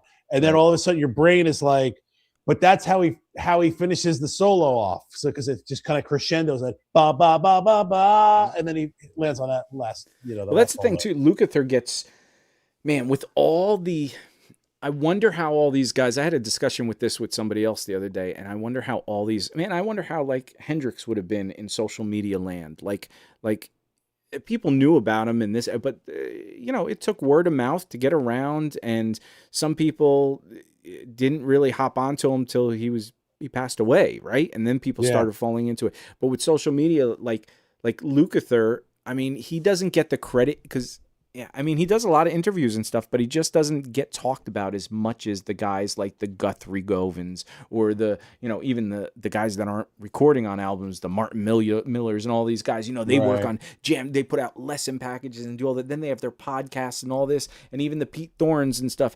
Pete Thorne, he puts out albums and I don't know if anybody's listened to them. They're fun. But I don't think people listen to a lot of that. They listen to his live things and his videos, and then they see him doing some kind of gear review. So all these people are getting, imagine Hendrix just popping up on videos all the time, and it would be what a weird world it would be. But Lukather's the same. It's like, man, how many I could tell. Look, we've done 15 podcasts. We've talked about them a little here and there or whatever, but we've focused on all these other guys, man. We really should one day just talk about Lukather by himself. I love Lukather. I know a couple of his solos. I think like that's one of the food groups of guitar solos you should learn, because it's got everything in it. Like his solos are like little songs in solos, and to me, those are my favorite guitar players, or guys like that just don't, blaze notes. And what people out. don't realize how amazing he was is that most of that stuff is one or two takes. He's a session guy. These guys are coming up with these. It's not like they're rehashing licks or they're doing patterns. They're playing to the song. and they're learning. They got the chord charts there. They're reading whatever. Sometimes a musical director or whoever or an arranger is throwing insane. things at them and say, hey dude, can you do this? And they have to do it like that because time is money. They're in these expensive studios back in the day. They're rolling tape. Like, it's not digital where you can just keep going all day long. So these guys are putting down these solos that we find so iconic that most of the times they were across the street and they had their cartage guy move the stuff across the street and they haven't even heard these songs yet. They're hearing one pass and they just go, and you're like, these are the songs we grew up just looking at going, holy crap. But it's the same thing. It's the same thing as like the Eric Gales thing. Like it's just that's just they're just finding it. It is what it is. It's coming. It's what it is, man. Yep. Like, and that's why I say, like, when I suffer imposter syndrome, because I just don't have that gear, man. And I have to be realistic. Like, if you said like, hey Steve, we're gonna have you play solos on a record. Okay, but you know what? I gotta hear the tape like a month before so I can write something, because there's no way, I'm gonna be able to write something. Or if I play something, it's going to sound so safe and so like in my lane that it's just going to be boring. And so, yeah. Well, even that solo I did, the Vito Bratta thing over what tune was it? Or what? That was, you did, Radiohead's Creep, and you did a, Vito Bratta if he had played on Radiohead, which is still one of my favorite moments of our podcast. That's funny. Yeah, I don't know. It was 2 or 3 back. It was funny. It was a fun thing. But even that, I listened to. I don't listen to Radiohead that much, but I just heard that backing track and we were talking about it, and I remember Steve said, "Oh man, what you should," because we were talking about Vito Bratta later in the episode, and he's like, "You know what? You should do a Vito Bratta style of solo over that." And it was funny, and I just kind of couldn't stop thinking about it. I'm like, you know what? And I sat there and I did like probably, and I've been transcribing a lot of Vito Bratta at the time, so like 2 or 3 solos. So I really had his arpeggio thing down, some of his tapping stuff or whatever. And I was like, okay, well, I'll have to incorporate some tapping, some arpeggio work, obviously. Yeah. And there were the certain bends that he was doing. And I was like, okay. And then he did this octave thing or whatever. And I was just like, okay, I'm going to incorporate those. So here I am. Now, again, I don't know if Guthrie or these guys think of any of that stuff or they just go, but they have to, even when they're hearing the song in their head, they're probably thinking something. Maybe they're hearing a melody. Maybe they're hearing, a secondary melody. So they're not playing the same as what the vocals are doing, but they're going to call back to those vocal melodies in that solo somehow, whether it's exactly parallel or it's just somewhat adjacent, but you hear it. Right. But then they're going to throw in the licks, and those licks are maybe just automated. Their fingers are used to certain things, and they know they want to go from this note to this note. Again, those are the things that when I want to interview these guys, I want to talk about those. Nobody talks about it. I want to know. It just doesn't. I mean, I know it comes, but if they really think about it, they go, okay, you know what? But that line is something. I play patterns like that all the time, and I know I was trying to hit this note. So whatever. There's got to be some thought in it. I don't think it's all just taking him from the universe and going. Is it like do you have some semblance of a melody prior? Right. Or after you do it the first time, you come up with something and you're like, you know what, that was cool. I'm going to hold on to that. Or do you get 3 passes and you say, if I get lucky on the first one, cool, maybe we'll piece some things together. I don't know. But so that thing that we did, I know I did 3 recorded passes of it. Like I did 2 that I wasn't satisfied, and then the third one I said, oh, you know what, that was when I threw in the octave thing at the very end because I had some other stuff going on, and I was like, and that octave thing kind of worked out. I go, dude, that's how he ended another solo that I had transcribed, and I'm like, oh, that works out perfect. And so if anybody's watching this and still like kind of, Dave and I had done the podcast, and it was probably at the I want to say it was probably early December we did that, and it's at the end of one of the podcasts where he did that, and it's really entertaining because he nailed it out of the park, man. I was cracking up about that. But that's a great, it's just that having that gift is something that I think kind of separates the real guys from the guys like me, where us, like you I can could say, well, I'm in the same boat. I mean, I definitely. I've recorded, but I've had the luxury of being, in a band or having the track for a week or two, so I could put a melody together. And if I have less time, I will probably generally just play the vocal melody, and I'll kind of work around that and just keep it real simple. Because honestly, at the end of the day, the best guitar solos for like rock songs do like tend to incorporate parts of the vocal melody and maybe the chorus or something like that. So, But think about that's a whole think about, other rabbit hole. real quick. Think about the whole. I was talking to somebody the other day, and this is going down X-rated area. So if anybody's Okay. so, yeah, hey, let's talk about this. So I had this blow up doll, and I was talking to it, and so there's somebody was talking about porn and how literally there is so much porn out there, like so, and I'm like, dude, you're an addict. And he's like, no, I don't even watch it a lot. It's but think about how much porn is out there. Like on the internet, and each person is generally there. There's different people all the time, and so if you think about how many people are doing this, it has to be every 5 neighbors you have. I mean, there are so many people doing watching this. porn or doing porn? Doing it. The videos. That's what I'm saying. There's so much content. Like there's so literally you can click on and find new people. You're just like these just stranger new people, and they like. My point is, it has to be and out here in California. So I live on a block where I do see strippers walking around all the time, like after work. Dude, it's okay. Well, it's real world stuff, man. We're getting into the important stuff. Forget the music. There's strippers living next to you. Wait a minute. Wait, stop. There's a point to this too. Yeah. So are you saying that is it just in Glendale where the strippers are? No, that's what I'm saying. It's not or Northridge. Northridge is the North County, New Jersey. Do I? No. Oh, there's some. Look up Northridge. You look up New Jersey porn, and you'll see like Snookies. You'll see the Snookies everywhere, dude. Porn. Jersey Shore porn. I gotta throw, dude. I'm gonna throw up. Dude, but okay, so here's my point. This podcast is going too long. We'll end on the well, we got to go. We got one more Steve video, but the point of this was now to get a really sad and sick. We're going through an emotional swing. If anybody, and I advise you not to, but if you want in real life to see, if somebody told me about this years ago and I was shocked, but okay. So if you're a pedophile, you have to register. I know. So we just went down the rabbit hole. Wait a minute, dude. Where are we going? Okay, we're going to swing back around. This is my ADD. We probably just got banned. Yeah, totally. Now, and now the feds are watching both of us. So it's not even actually a sexual offender. I guess it is. I don't know. Whatever. Thank you. But.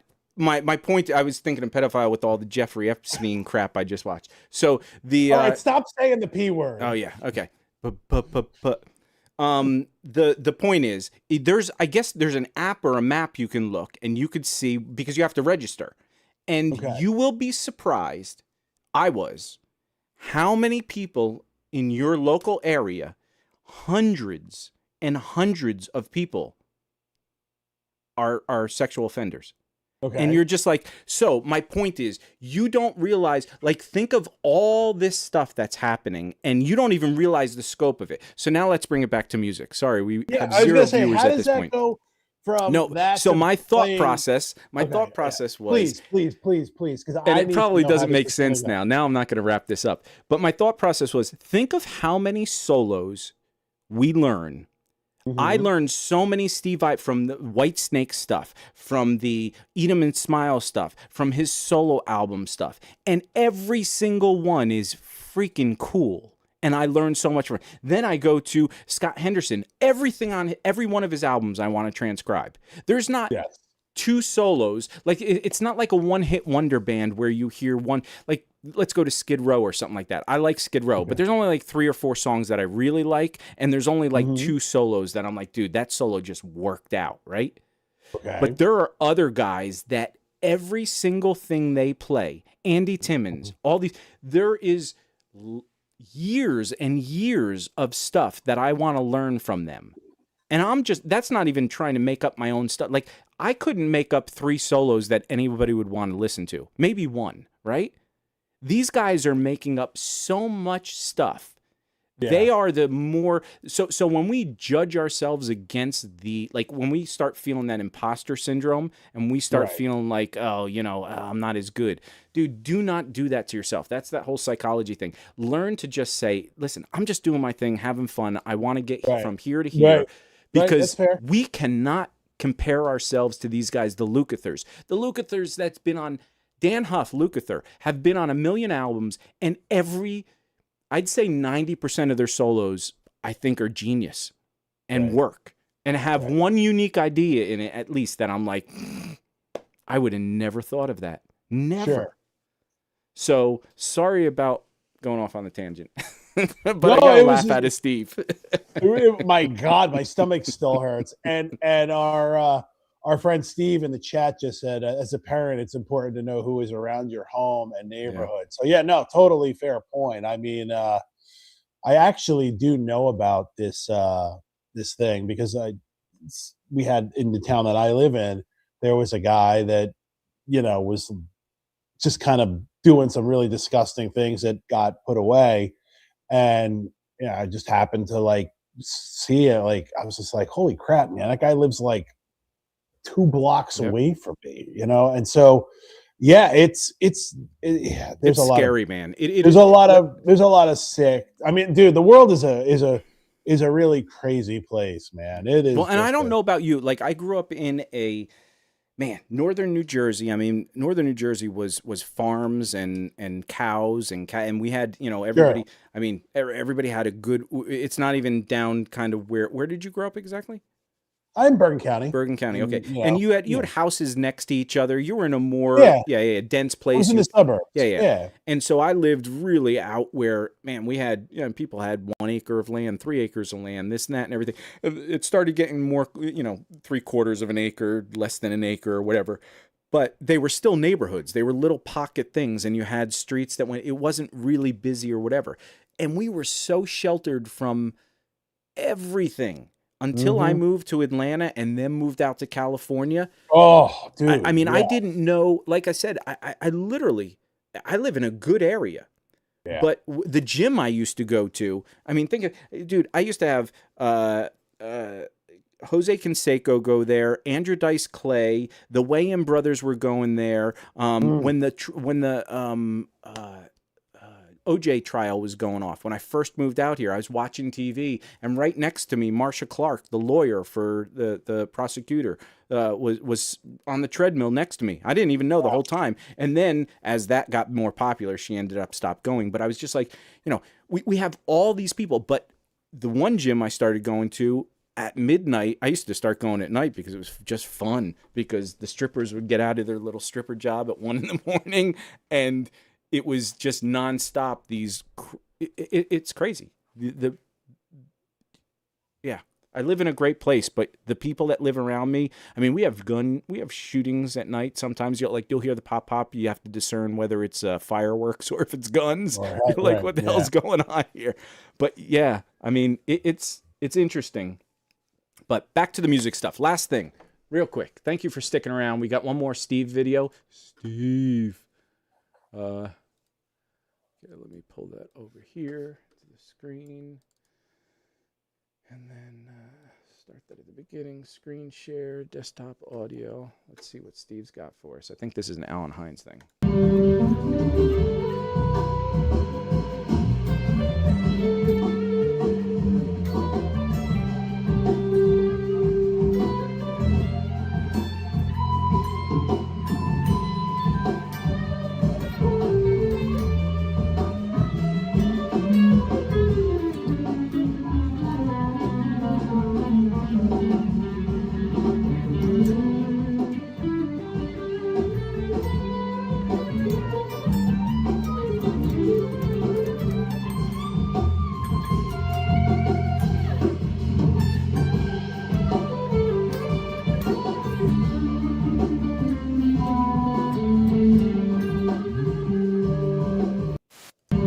That's impressive. So that is super impressive. That one, that's a very long solo to get through. Two, there's a lot of cool moves. I'm assuming that what kind of got you into that was some of that little chromatic-y kind of stuff, and that kind of popped your ear, the melody and the bends. But the chromatic things, you're like, I want to learn that. Then you're like, well, I want to learn all these little melody parts. Yeah, and it was that slide that let me move your camera down. Hang on a second here. And also, I want to give this guy credit that there was a new guy that is transcribing, got a cool channel, JS Transcriptions. He's been we've been kind of going back and forth. So I saw that he did it, and I watched it, and I was like, all right, cool, because you have all the great Alan Hines content, and I was kind of going down the Alan rabbit hole, and I'd seen this guy's, this was literally last week. And then I just kind of like followed him on Instagram. We followed each other back, and so we kind of talked about By the way, send me this link because I want to learn those little chromatic lines. Yeah. But I just wanted to give him, credit because I, would have taken me an eternity to figure it out. But really the line that I thought was the coolest was where he goes,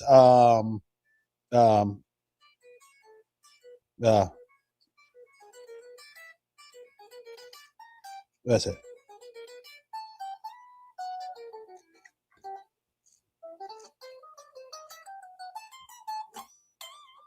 Nice. Yeah, like that line, but like really it was like that line right there. So he's got that's the little melodic minor right there that he's doing. That was the one that I really was like, he's done that. He did that in his book too. The one that he had done, like the legato book that he did like 15 years ago. Mm-hmm. And I always love this. It's kind of like that Paul Gilbert kind of feel to it, like that thing that he ascends on. But that was really the thing that I had kind of wanted to learn was this line. That just ascending cool line, and then it would just be like I'd put it together, and it just kept. I was just like, oh man, I want to keep learning it. Now there's a second part to the solo, but I need longer than a week to do that. But dude, that's cool. That's. I mean, even I thought you had transcribed that, but even just learning all of that, that's a lot. No. I mean, I want to give the guy credit, but it was actually really because I'm such a big fan of Alan's, as you know, and the one thing that I was like trying to do was like he does those upstrokes that he does. Yes. Like he holds the pick weird and he does upstrokes. Like that. I can't see your picking hand. Your picking hand's off camera. There you go. Yep.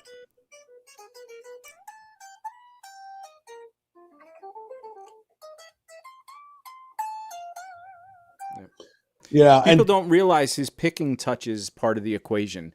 It's not just the licks and his touch with his left hand and stuff. It's not just his picking, whether he's doing hybrid picking or anything like that. It's his actual pick angle, and he does a lot of upstrokes. So with if you ever just experiment with doing upstrokes, no matter how you hold the pick, you will notice if you do it aggressively in a certain way, you'll pop the notes more if you pull up. Like there's just something to the way your wrist moves with that. So all those little subtleties are things that you can work on at all times. But with Alan, that's just been his technique for so long. I mean, think of like Marty Friedman and those guys that hold their pick like this, and they actually hold it upwards, right? So they actually have their pick. Let me show my screen. So most people hold the pick down like this. They're holding it like this, and they're picking up against the string. So it's just this weird angle. But it's not just a technique thing. It's a tone thing.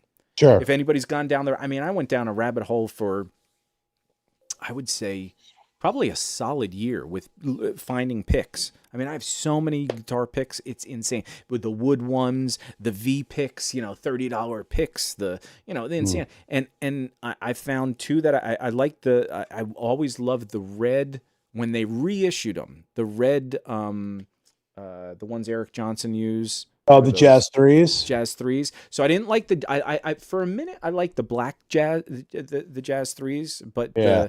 but then I didn't. There was a certain tonal difference. They were made out of a different material, and the paint makes a difference. So I play tennis all the time, and I didn't know. the Interesting. yeah, and so the coating on the racket makes a huge difference. People don't like Huh. it, whether it's gloss or it's matte or whatever. It's not just the look of it; it's the feel. It allows the racket to breathe and flex and do all these things. Well, the pick's the same way. If you, man, I hated when I was doing classical guitar in college.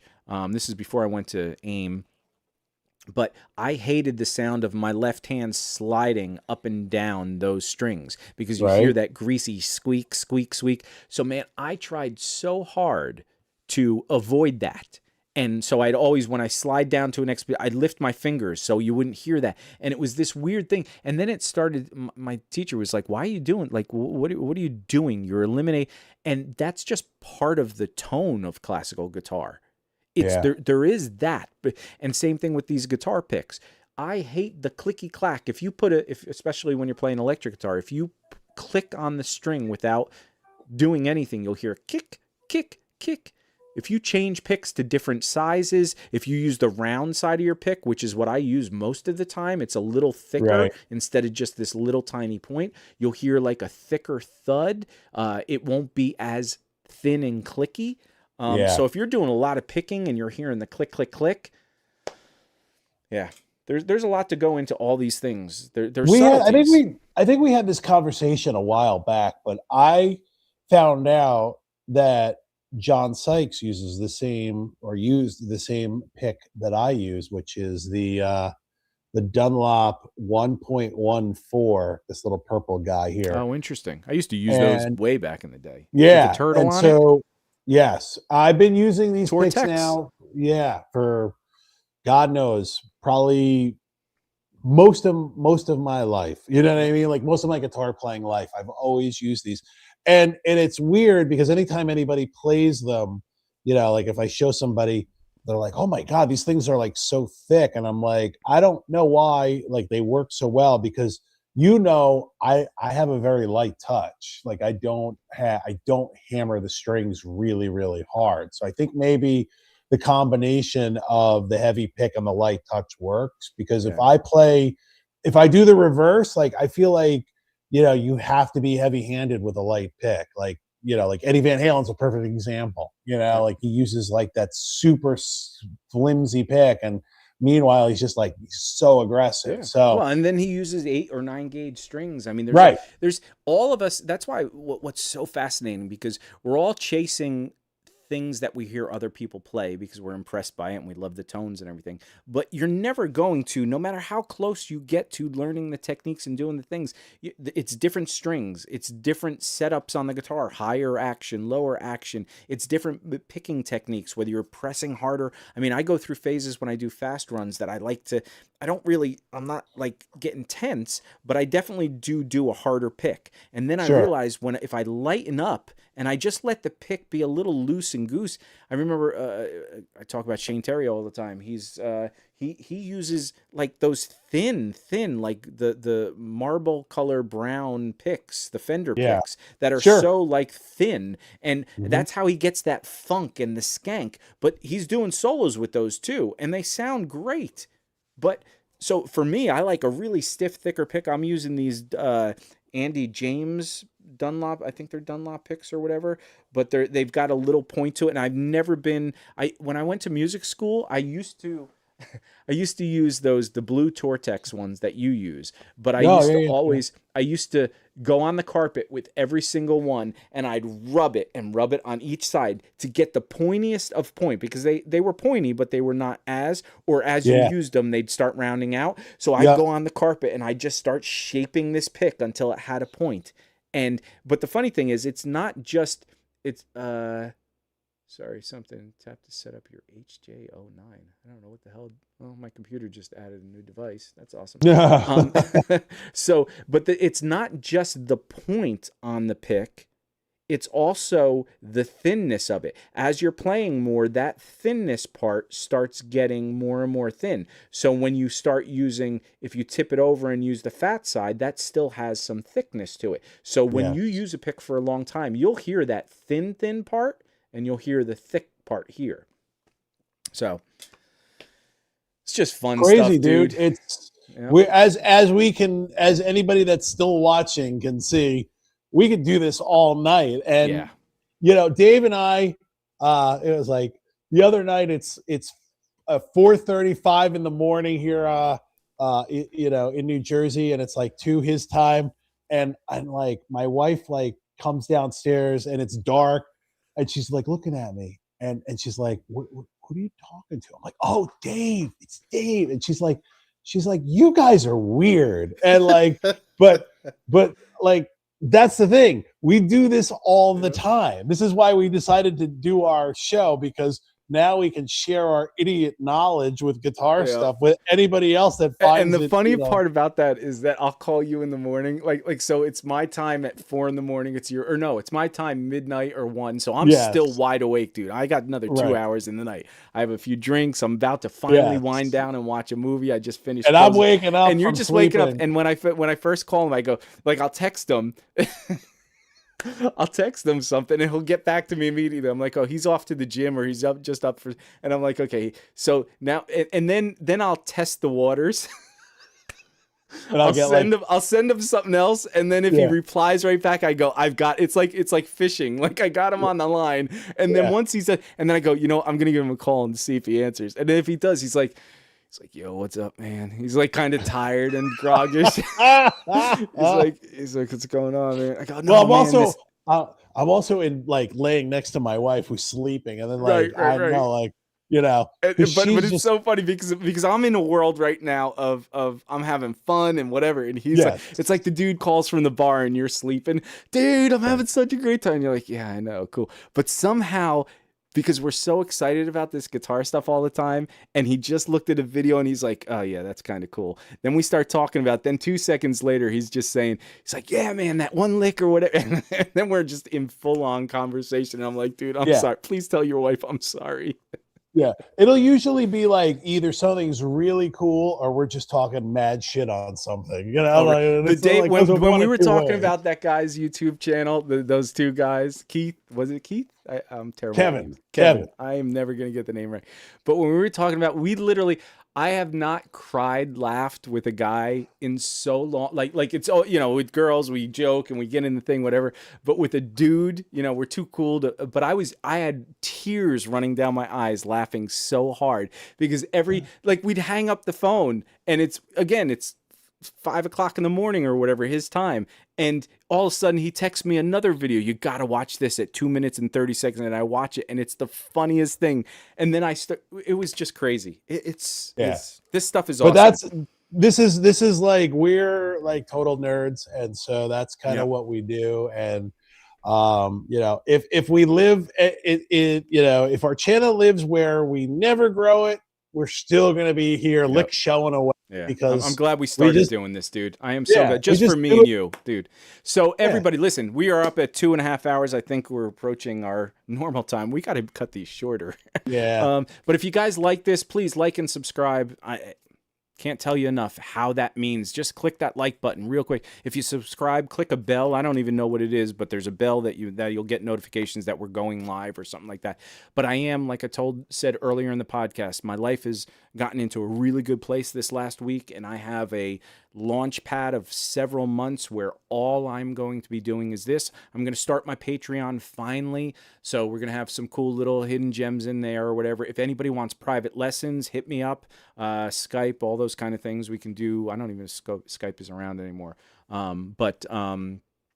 Yeah, we can do anything. If you just want transcriptions of something, let me know. We have a couple Alan Hines lesson packages we're going to start putting out that we have already done. They're already complete. There's one Josh lesson, 2 Alan Hines lesson packages. We're going to finally get the website up, get those out. I've been talking to Alan a lot recently in the last, right before Christmas and once or twice after Christmas. And he wants to get, he did an interview with Rick Beato. If you want to watch that, it's a really cool interview. But Rick was giving him some guidance and telling him, dude, you got to get some more stuff out there. So we're going to be working on some more lesson packages. I think he wants to start a little school kind of thing on the side. Cool. So it's going to be good. I talked to my guitar tech who I've got an Ibanez jazz guitar that needs some fixing up. We got to get my Sir guitar that's over there.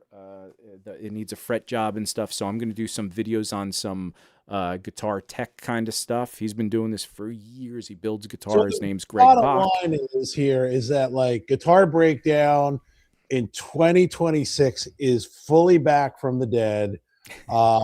Where you know, like I was pushing Dave to do this for a long time, and now is the time. And so, you know, we're basically taking this back to hopefully to the same level where it was in 2015. And obviously it's not going to be the same thing. You know, a lot of things have changed, but, I'm really excited to see where you're taking this in 2026, dude. And obviously everybody watching, you know, and kind of coming in on the ground floor. Thank you. You know, Steve has been watching all night. Thank you so much. That's amazing. But just for myself, I am really excited for Dave because Dave is one of my really good friends. And obviously we do this podcast because, you know, we enjoy it, but we enjoy our company, and you know, definitely looking forward to seeing where this is going to go this year. I'm glad you inspired me to get back onto this. I really do. You're more than you know, huge influence of that this is happening. And everybody, like I said, like, subscribe, do that. Let us know. Comment after this video in the comments. Let us know if there's anything specific you guys are interested or you want. And we will move forward with this whole project with you guys coming along for the ride if you want, and including you as well. So hope you have a great weekend. If you're back east, good luck with that cold and the snow. I think that's sticking with you for a little bit. And if you're out here, watch out for all the creeps and watch out for the creeps, the porn stars, and Dave at the car center. We got problems. All right, guys. Thank you so much, Steve. Thanks for so much. watching. Night, everybody.